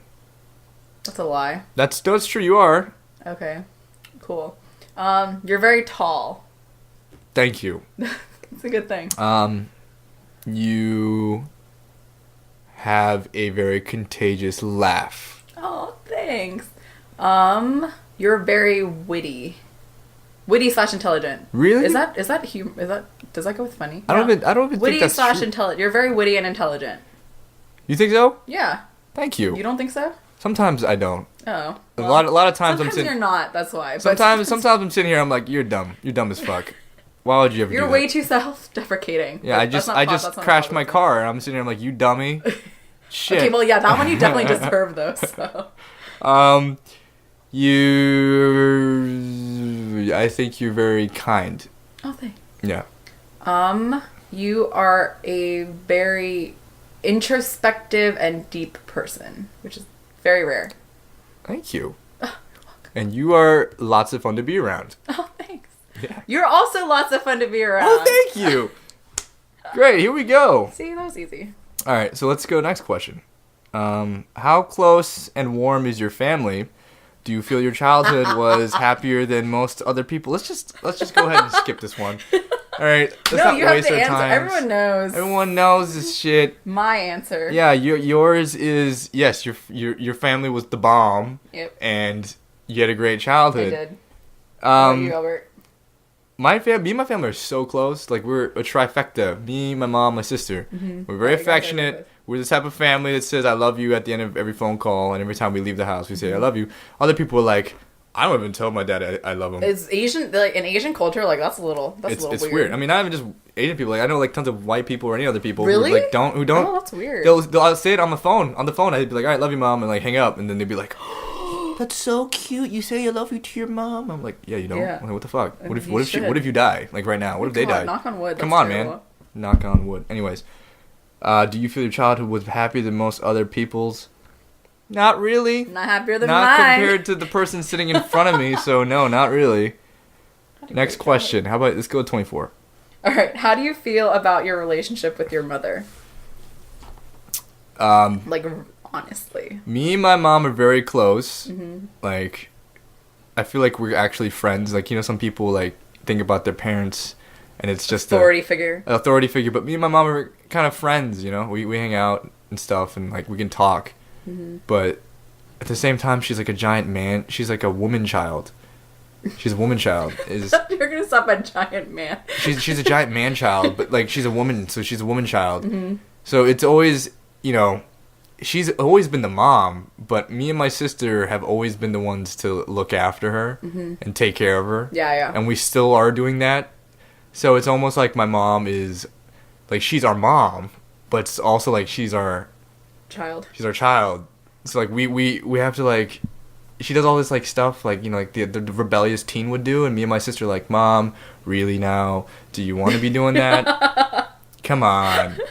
because you guys are parenting her too much. Yeah, and she's just let me. She's like, just let me do what I want. We're like, no, Mom, it doesn't work like that. We're family. We can't let you just ruin your life. So yeah, it's the relationship with me and my mom. What about you? It was never okay. So as great as my childhood was, yeah. My relationship with my mom was never like the greatest. I feel like other people, like, I always saw other girls and their moms, and they're all so close, and like, oh my god, I love my mom. My mom is the best. But like, me and my mom never had like that good of a relationship. I always thought she liked my brother more than me, which is the truth. Like, me and my brother always had conversations about it. Like, I'm my dad's favorite, and he's my mom's favorite. But doesn't it usually work that way? Like the dads? No, some girls are just really close to their moms. Like, oh yeah. Yeah, I don't know. That was just never me. Because I always had those same feelings. It's just like, you're supposed to be my mom. Like, why aren't you, like, being a parent? I never had to take care of her. Uh-huh. But my mom's a very, I don't know. She was a very I had it all person. She had a career. She had a great family. She had good kids. Like, she had it all. So I guess some sacrifices in each department had to be made. But, like, she just did her thing. And now I respect her for it. But, like, growing up, I just didn't understand until now. Do you think that after your brother passed away that she put more effort with you? I wouldn't say it's more effort. I feel like I don't know how to say it. I know what you're trying to get at, I think, but that's not what happened. I think our relationship just got closer because I let go of a lot of stuff. Yeah. And I don't know how to explain, but yeah. Yeah. That's cool. We grew up. Or I grew up. But would you say it's a generally positive relationship with your mom? Oh, yeah. Me and my mom are now, like, friends. We're, like, friend status. she can also be a baby, too. Yeah. Maybe it's, like, an Asian woman thing. I just think parents can be babies. They're people. Yeah, they're people. Mine just happens to be a giant baby, but... But, yeah, no. Our relationship is good now. That's good. Let's go next question. Oh, shit, we're on set 3. This is the final set, guys. This is it. It's about to get real. Yeah, it's about to get real. We're about to fall in love in this shit right here. Are you ready for this? Nope. All right, well, good, because we're about to go. About to do this. About to pop off. All right, I'll read this one. All right, number 25. Make 3 true we statements each. For instance, we are both in this room feeling blank. I'll go first. Okay. We are both happy to be around each other. Oh, I thought you were going to stop at happy. I was like, am I happy right now? We are both in this room. I don't know how to say, I don't know how to make a statement. I thought, okay. We're both in this room feeling good about this podcast. Yeah, there we go. We're both in this room wearing very comfortable clothes. Ooh, that's a good one. Yeah. We are both in this room. Wait, do we just have to make 3? Yeah, it's just 3. So this is your last one. Okay. We're both in this room. Does it have to be something about our feelings? I don't know. We're both in this room talking into microphones and worried about staring into each other's eyes for 4 minutes. I think that's just you, but okay. It is just me. We are both in this room contemplating life, man. That is true. Yeah. Oh, yes. We're both in this room getting very deep. There we go. More than 3. This is true. Cool. Let's go. No, actually, I started off, so that was 3 for you. Oh, awesome. Okay. Yeah, okay. Next one. You go. Complete this sentence. I wish I had someone with whom I could share... ... I wish I had someone with whom I could share my craziness with. Your craziness? Yeah. What do you mean by craziness? Like someone who is equally as crazy as me. Good luck. Yeah. I wish I had someone with whom I could share my complete and honest opinion. Yeah. On everything. You can't do that. People will get mad. Yeah, no, just with everything. Because I feel like, with some people you could be completely honest about some things. Other people you could be completely honest about with other things. But just one person who I could be completely honest about everything. Like, even them. Like, stuff about other people. Like, Yeah. I don't think... You just be unfiltered, basically. Completely unfiltered. But I'm honestly, 99% of the time I'm filtered. See, you're smiled right now. You're smiling right now, but I know like there's some dirty shit going on behind that veil. You want to just drop some F-bombs and, you know. I have no. Defame me right now. It's okay. I'm trying not to curse anymore, Elbert. Why? It fails. Why? I don't know. It's beautiful. It's a terrible habit. Cursing is beautiful. It's beautiful. It's like, think about it. The language that we have, English, like we have progressed so far with it that we have invented words that normally don't mean anything. It's just gibberish, but somehow have so much meaning behind them that you can just use it to express an emotion now. Oh, God. He's like for example, fuck doesn't mean anything. It doesn't. Unless you're saying I fuck this person. But that means something. But if I'm like talking and I'm just like, yeah, this fucking thing, or like, God, fuck. I'm conveying an emotion, but not really saying any meaning behind it. You know what I'm saying? Yeah, like, I'm true. No, I got you. It's beautiful. I mean, of course, not all curse words, and some of them are bad. Some of them can hurt, and they're meant to hurt. But you know, not all curse words are bad. What I'm trying to say is there's a medium. There's a happy medium. There's a happy medium. Not all curse words are good, but I like curse words. No, I do too. When you're telling stories, because they make them more interesting. Yeah, fuck it. Yeah, in everyday life, though, just trying to tone it down a little bit. You're making yourself PG, Angela, I am. when you should be rated R. You're 20. You're 24. Woo! Come on now. Oh my God. Next question. If you were going to become a close friend with your partner, please share what would be important for him to her or her to know. Aren't we already close friends? Yeah, but like, please. What? Please share what would be important for him or her to know. Yeah, just tell me something that's important for me to know if we're going to be close friends. Even though we are close friends, but I am very indecisive. And I know, I get so fucking annoyed. I know, I'm so indecisive. I'm very indecisive, and I need to be on time all the time. Yeah. Like, I have a compulsive need. Like, I have compulsive need to be on time. I hate being late. Alright, I guess for me, it's just that I'm too impulsive to the point where it's inconvenient for other people. That's not a bad thing. It is a pretty bad thing sometimes. Because it's like, it gets like to a selfish, impulsive zone. Oh, you have that need. Where it's like what it's about what I want to do at that time and not really about what anyone else wants to do. Oh, that's true. This is true. There's a positive for impulsivity, but then there's also like the negative drawbacks of it. And I'm talking about that. If you were to be around me 24/7, trust me, you'd be like, God damn it, just chill. Stop. Just chill and stay away relax for a fucking second. All right. Next question. Tell your partner what you like about them. Be very honest this time. Saying things... Were we not honest before? I don't know. Saying things that you might not say to someone you've just met. What? Okay. Be honest with them? Yes. What you like about them? Say one thing that you like about me, but be very honest. And it has to be something that's not something you would say to somebody you've just met. There's a lot of things I would say to somebody I just met. And I know, same here. There's I don't really like... The only thing I wouldn't say to someone I just met would be like something bad about them. But like anything good, it's all fair game, right? I could be like, you look, damn girl, you look good. Oh, thank you. That even that I is... to you, even in my ugly clothes right now. Even that would be something I would say to a stranger. But what I like about you is that you're very optimistic.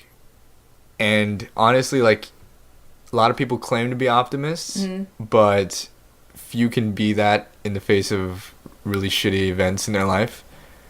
And, like, not find the silver lining, but still keep that aspect of themselves. You know what I'm saying? Mm-hmm. Mm-hmm. I think that is a really cool thing about you, is that you never let the optimist side of you just die when bad things happen. You know what I mean? Tried. Like, they switch where people switch from, like, cynical to optimist, and, you know, granted it happens, but, like, I feel like a lot of people do it too easily. You know, they're optimists when it's convenient, but when bad shit happens, then they turn to cynics, you know what I mean? Where you just constantly keep a good flow of optimism and positivity. I've yet to turn cynical. Yeah. About myself, at least. Which is cool, because really, when I'm around a lot of cynical people, but I feel like now that we're getting older, and like the more honest, hell yeah, people are getting super jaded and cynical now, and you know, I even feel it happening to myself. But like, you know, I don't know if it's just you not sharing, but you're very optimistic and positive. It's all a lie. I'm a great actress. Then we'll fuck that's. Never mind, take it all back. I'm kidding. Yeah, I'm your optimistic. turn. Okay, one thing I like about you. Let's see. I like the fact that you are, like, for most of the time, that you have a I don't give a fuck mentality about what people think about you, like, the way that the direction in which your life is going, and, like, all that stuff. You could just say, you could literally flick your middle finger to them. Obviously, this is not, like, 100% of the time, but you still have that mental capacity to do that, because you still haven't fallen to, like, the 9-to-5 job yet. Or to, like, the stereotypical, you never know, it might happen. I am. But, I'm looking for jobs right now. No! So. It's a trap. Don't do it. It's a trap. But, like, you still haven't completely befallen to, like, that mentality. Because even I have, like, as much as I want to be, like, YOLO, like, live my life, like, you know, just do writing all the time. But, like, I still need that sense of, like, small security. Or, like, not even small security, but, like, huge security. Yeah. Whereas, like, you've actually, like, dropped life and just, like, went off. And I don't think I could ever do that as much as I tried. I appreciate that. You know, life is very hectic. And I feel like I might betray that image a little bit because I am looking for a job right now because I need to make that cash, like, son. In general, I mean, yeah, but, like, that comes out of necessity, not because you need to feel like it's the next safe. step. Yeah. It's not like, oh my god, like, now it's time to get a job and get married and have children because that's the logical next thing that everybody else does. I got my own life script. Exactly. And you follow it. Cool. Thanks, man. You're welcome. That's a nice thing to say about somebody. What's the next question? I don't know. I lost my place. Share with your partner an embarrassing moment in your life.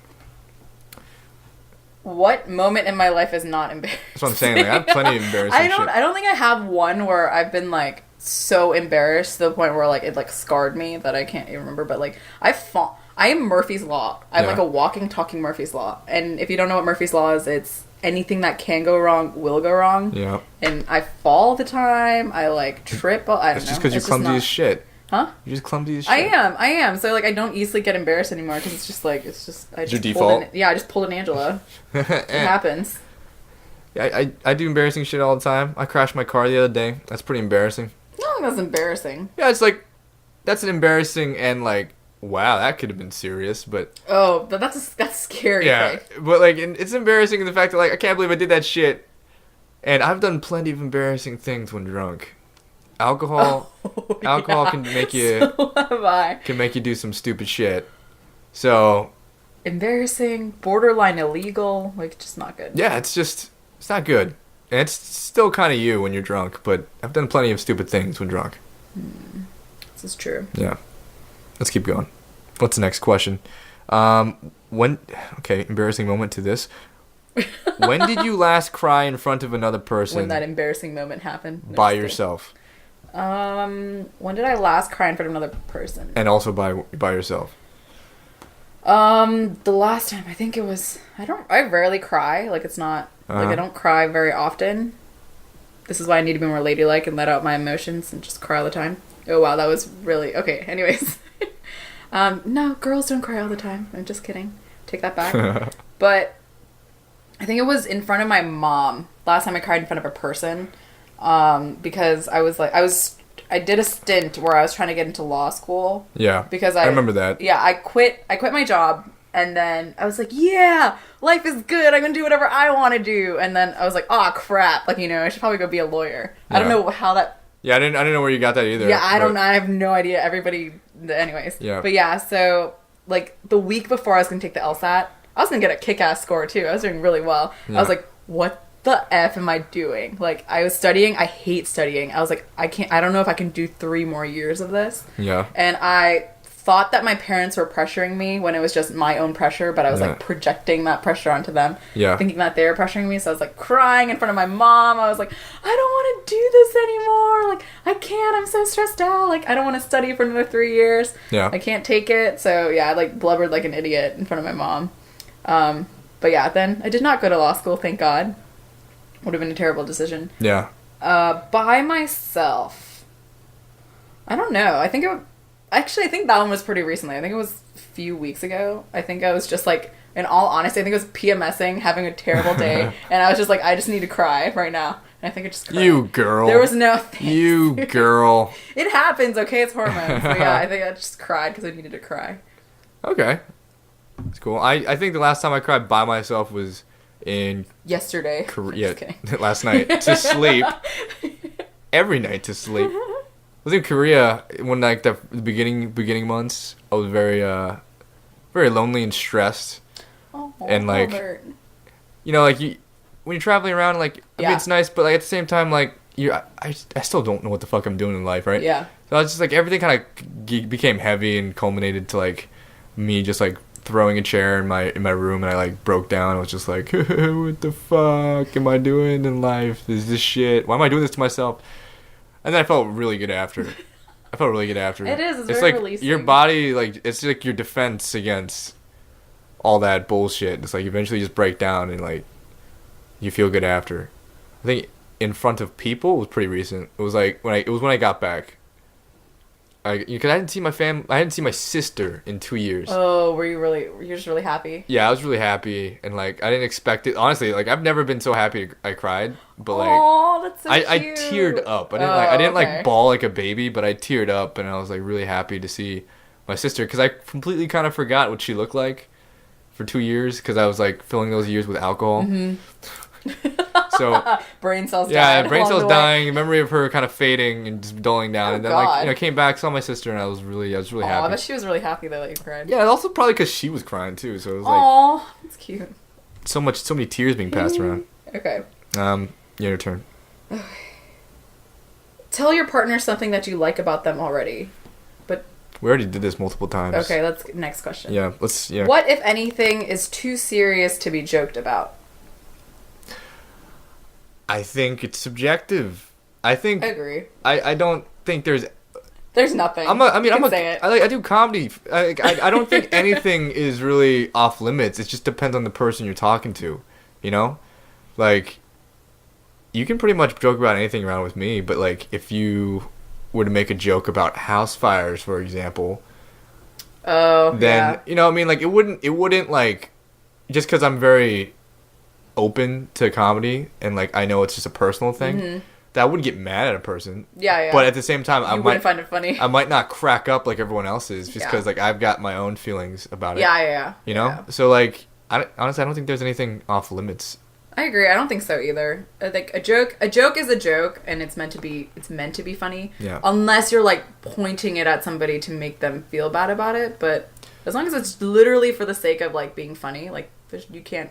Yeah, nothing's off limits. It just boils down to what the butt of the joke is. If a person or, like a person is the butt of the joke, like, you're directing it at somebody, then, like meaningfully to hurt them. Yeah. Like, that's just, then it's not a joke anymore. It's just you saying some shit that's mean in a joking way. But yeah, I feel like nothing's really off limits, man. You dummy. Just call me a dummy. Yeah, I did. Jerk. Yeah, I was just joking. All right, next one. It's your turn. What, if anything, is too... Oh, wait, no. That's it. If you were to die this evening with no opportunity to communicate with anyone, what would you most regret not having told someone? Why haven't you told them yet? Oh, that's not having told someone. I don't know. I think... I'm terrible at answering these questions. I don't have an answer for this one. I say that to, like, all of them. I skip, pass. I don't know. There's no most regret not having told. Is it too cliche if I say, like, I love you to all the people that I love? You can be cliche. I just wouldn't, or, like... Lame. Thanks. Lame. I know. That's so lame. It's such a cop-out answer, but, like, seriously, though, nothing comes to mind that I would regret not. I think it's just because you're a very expressive person, you know? I'm very heated in the moment. I'm very expressive as well. Like, I'm incapable of keeping anything in. So if I want to say something, I just say it, you know?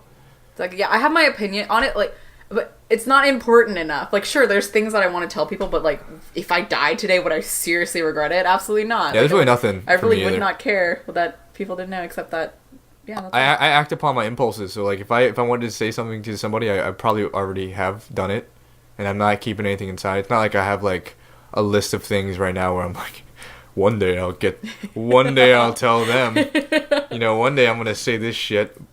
Also, like, I think I have a problem with I feel like this is a question for, like, if you had a terrible relationship with somebody and, like, you would totally regret, like, not making amends. Yeah. But, like, I have a need, like, I can't have anybody mad at me. I don't like when people are mad at me. And any friendships that I have to fix them. So, like, if anything goes wrong, I have to fix them, like, immediately, or I get really stressed. Okay. So I don't think I regret anything. Cool. Let's go next question. Your house, containing everything you own, catches on fire. After you saved your loved ones and pets, you have time to safely make a final dash to save any one item. What would it be and why? My journal. Your journal? Why? My journal. Because I have documented the past, like, 2 years. Like, it's 2 years of life in that journal. You haven't transferred it, like, to anything electronic? Or no. It would be... Oh. No. And, like, it's a lot of memories that, like, and, like, feelings and stuff in there. And, like, a lot of... I feel like just my life, like, 2 years of my life condensed into, like, paper form. And, like, it represents all my failures and, like, pain and also the great things in there. And I also include letters that people have written to me during the time in there. It's in the back in a small pouch. So, like, there are letters in there. They're handwritten that were given to me while I was traveling. And, like, I don't know, those are, like, I just feel like those letters mixed with, you know, what's contained in that journal is just, I don't know, very meaningful to me. And, like, I can replace anything, you know? Yeah. But I can't replace that. That's true. So I would run for that. What about you? I would save anything that my brother had given me. Like, anything that whichever was there first and I could grab it, like, anything that he had given me personally, I think I would save one of those things. For obvious reasons. Anything come to mind? He did give me a Hello Kitty stuffed animal. He went to Korea twice. Yeah. When he was around our age. Yeah, he got me a Hello Kitty doll because I went through a huge phase of loving Hello Kitty. And you're sitting here talking about being too boyish. I know. I really Hello like Kitty Hello dolls Kitty. and shit. But yeah, he got me a Hello Kitty stuffed animal, and it's sitting in my room. So I'll probably grab her. Her? Her. Okay. Not that, her. Okay, I'm sorry. It's got emotions. You can grab it. That, and if I could, I'd grab my pillow too. Because I love my pillow. I have a specific pillow that I like a lot. No sentimental value. I'm sorry. It's a very comfortable pillow. Literally, like, I've had this pillow like my entire life. All right, I gotta try it then. Jesus. All right, number 35. Of all the people in your family, whose death would you find most disturbing? Why? Definitely my dad. Your dad? Yeah, because him and I have a really close relationship. Like, I'm stereotypical daddy's girl. He's like one of my best friends in the entire world. I honestly don't think I could handle it. Like, no, I can't. Like, I just, even fathoming, like, any like daddy-daughter movie that you see. Where the dad dies. Or the dad dies, or, like, they have a bad relationship, or anything. I would fall. I can't, I literally cannot handle it. Yeah. Can't handle it. It would just, wreck me. For me, it would be my sister, my older sister. If she were to pass away, like, me and my mom would cease to function. Like, we're a tripod. Like, me, my mom, my sister. I feel like if any of us were to disappear, it would just collapse. Tripod would fall over. But for me, like, yeah, if my sister were to pass away, I wouldn't be able to deal with it. You know, it's just, that would be too much. Rock. Yeah, she's just, we need each other in terms of, like, how we function. Like, we talk a lot, and, you know, we ground each other. I'm very, like, spontaneous, sporadic, and, like, very fueled by, I don't know, emotions, and she's very, I mean, I'm more chilled, you know? Yeah, I'm chilled, laid back, where she's very full of anxiety, she's very anxious, and she's, you know, always worrying. So, like, we kind of balance each other out, because I walk through the world blindly, and she's like, hey, what about this? What about these problems that you could face? That you should think about. I'm like, holy shit, I'm a dummy. And she overthinks things, and I, like, kind of calm her down back to earth. So if, like, I feel like if I didn't have her in my life, to balance me out, I'd be fucked. Agreed. It would suck. Last question, and this is the end of this love survey, and we're done. You read this one. Oh, it's me? Yeah. Share a personal problem and ask your partner's advice on how he or she might handle it. Also, ask your partner to reflect back on how you seem to be feeling about the problem you have chosen. The fuck? I crashed my car. That's not a personal problem. Okay. That's just a problem. It's your issue. Personal problem. How do I deal with my immense self-loathing? Oh, I have to give you advice now? Yeah, you have to give me advice.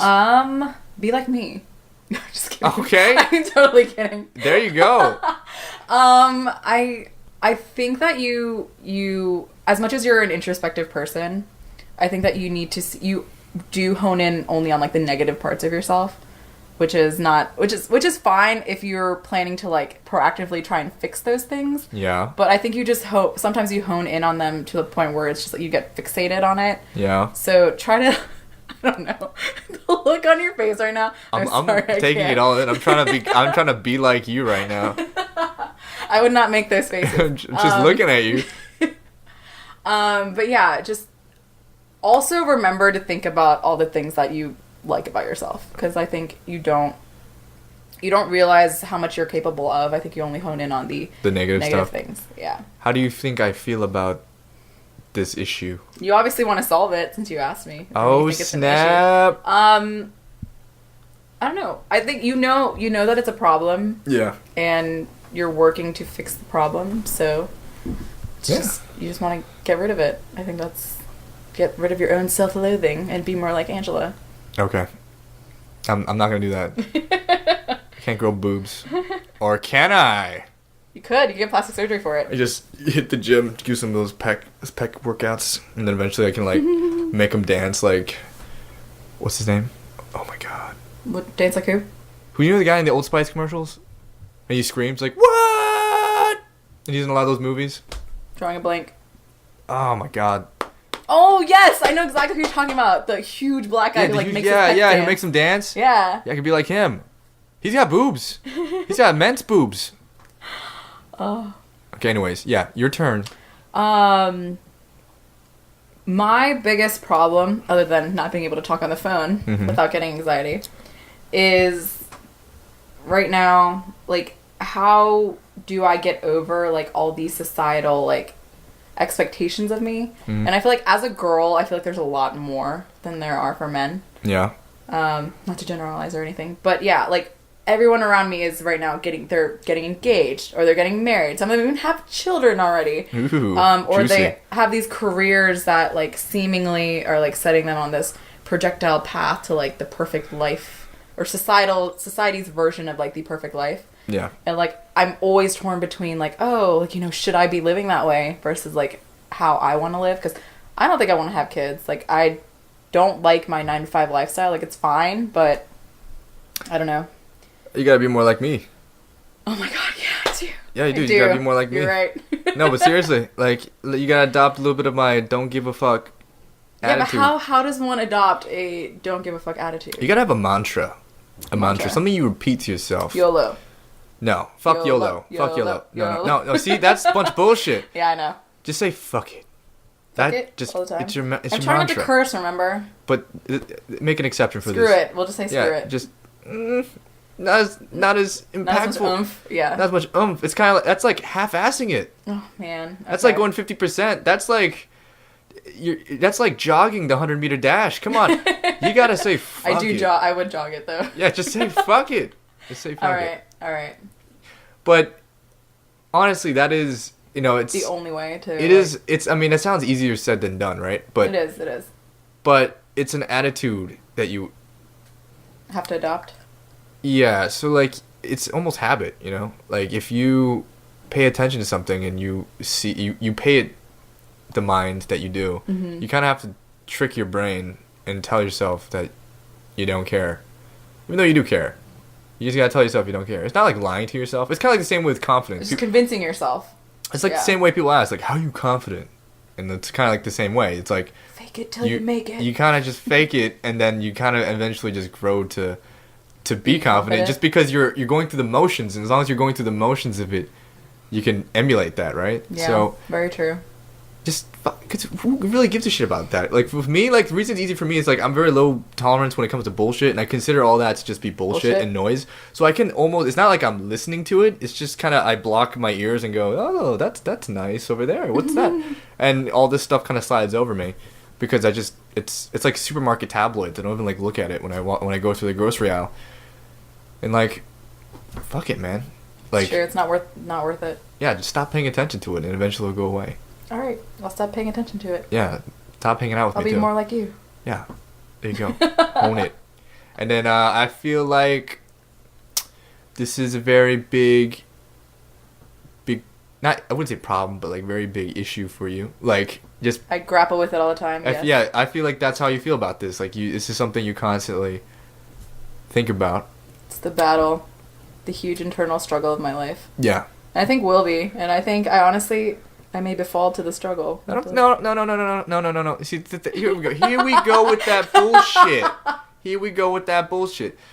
You know the whole thing with Yoda? It's like do or do not. There is no try. Yeah. Same thing goes with you. Same thing goes with you. And like, if you adopt the mindset that you're gonna fail, then or there's a possibility that you're gonna fail, you're gonna fail. I know. Just say you're gonna do it. And even if you do fail, that's just you failing once until you do make it. You know? Yeah, I know. Just keep your eye on the prize. Which is the biggest irony, because this is what I write about too. Yeah. Is how you should not befall. Stay positive, motherfucker. Will do. There you go.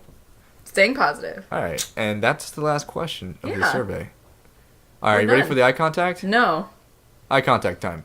Everyone listening, I'm going to cut the 4 minutes, so it's going to just sound like we stared at each other for like a second. 2 seconds. So, are you guys ready? Oh God, wait. Are you ready for this? Can I pee first before we do this? No, you can't. But I really need to pee. No, you can't pee. But I really need to pee. All right, go. Okay. There we go. That was horrible. That's 4 minutes of that. Okay. So, we've completed the entirety of the gauntlet laid out by Miss Catron in her article. Who is a terrible person for making us do that. So, 36 questions by whatever the guy's name is. Arthur, yeah. Arthur Aaron, whatever his name is. 36 questions that are supposed to make people more intimate. But, how about before this? On a scale of 1 to 10, are you in love? So in love with you. Like, you serious? Million. You serious? Million, yes. Are you being serious? So serious right now. Angela, don't fuck with me right now. Are you serious about... Albert, let's get married. Let's have babies. Let's go live in a white picket... God. Let's go live in a white picket fence. You read my mind. A house in a white picket fence. You read it. Yes. Take this book. I don't have much, but I'm proposing with this book. Oh my God, it's so beautiful. Do you like Malcolm Gladwell? Because I do like Malcolm I heard Gladwell. The Tipping Point is good. I've read it too. It's great. It's a great book. Have you read it? But in all I've read most of it. Fuck, I'll get you some. Do you like deodorant? There's deodorant in the corner. Oh my God, it's Old Spice. Will you take... I don't have much. Will you take my deodorant? No. And... God damn it. You don't love me for who I am. I want a huge diamond ring. That's the only... You're just a gold digger. You're looking in the wrong place. I really am. You think this little questionnaire can circumvent like gold digging tendencies? Like... I think so. Maybe. Yeah. You know what I think this is? Sniff them out. You know what I think this is? Like... What? Because I know this is meant for strangers to do. It is. It's but for strangers. This 36 question, survey that this guy made, this questionnaire for 2 people to do, I feel like it's just real talk. It is real talk. It literally is real talk. It's like, it's nothing, there's no trick involved where you're tricking 2 people through specific questions. It's just, have some real talk for like 2 hours. Tell me how you actually feel about things. Yeah, some real talk. Be an honest person. Shit. Don't be fake. Oh my God. And guess what? People somehow grow intimate with each other. They develop emotions and feelings. Of course, because that's how it happens, right? Yeah, slowly but surely. This is all just buzzword bullshit, man. It is. It's like you make an article, this Catron lady, and she's like, I can make people fall in love.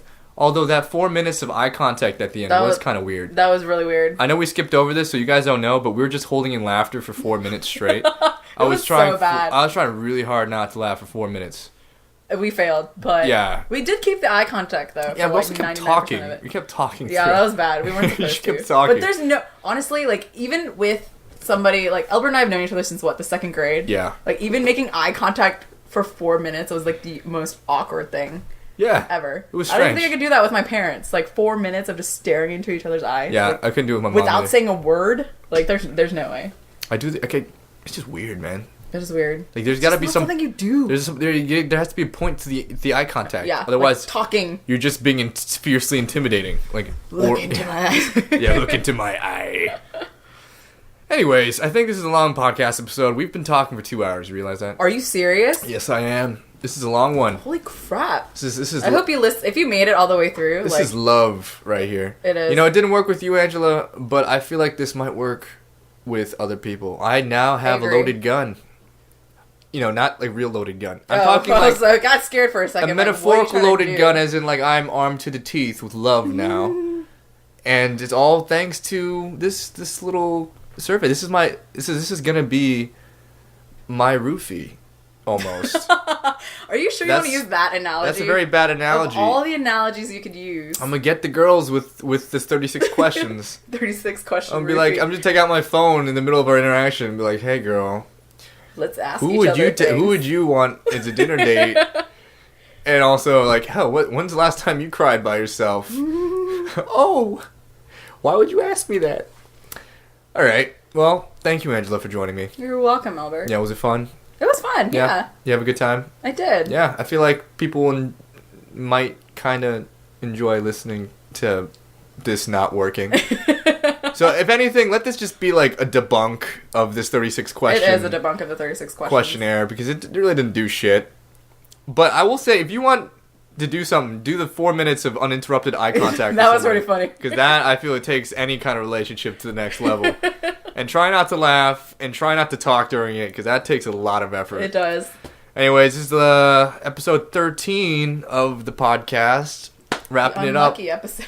Yeah, next time, I might just do a quick podcast, because this is a 2-hour podcast, and I think I'm at the limit of minutes I have of uploading. Oh, okay, well then. Okay, so, that's going to be the end of it. And Angela, you want to say anything? Any parting words?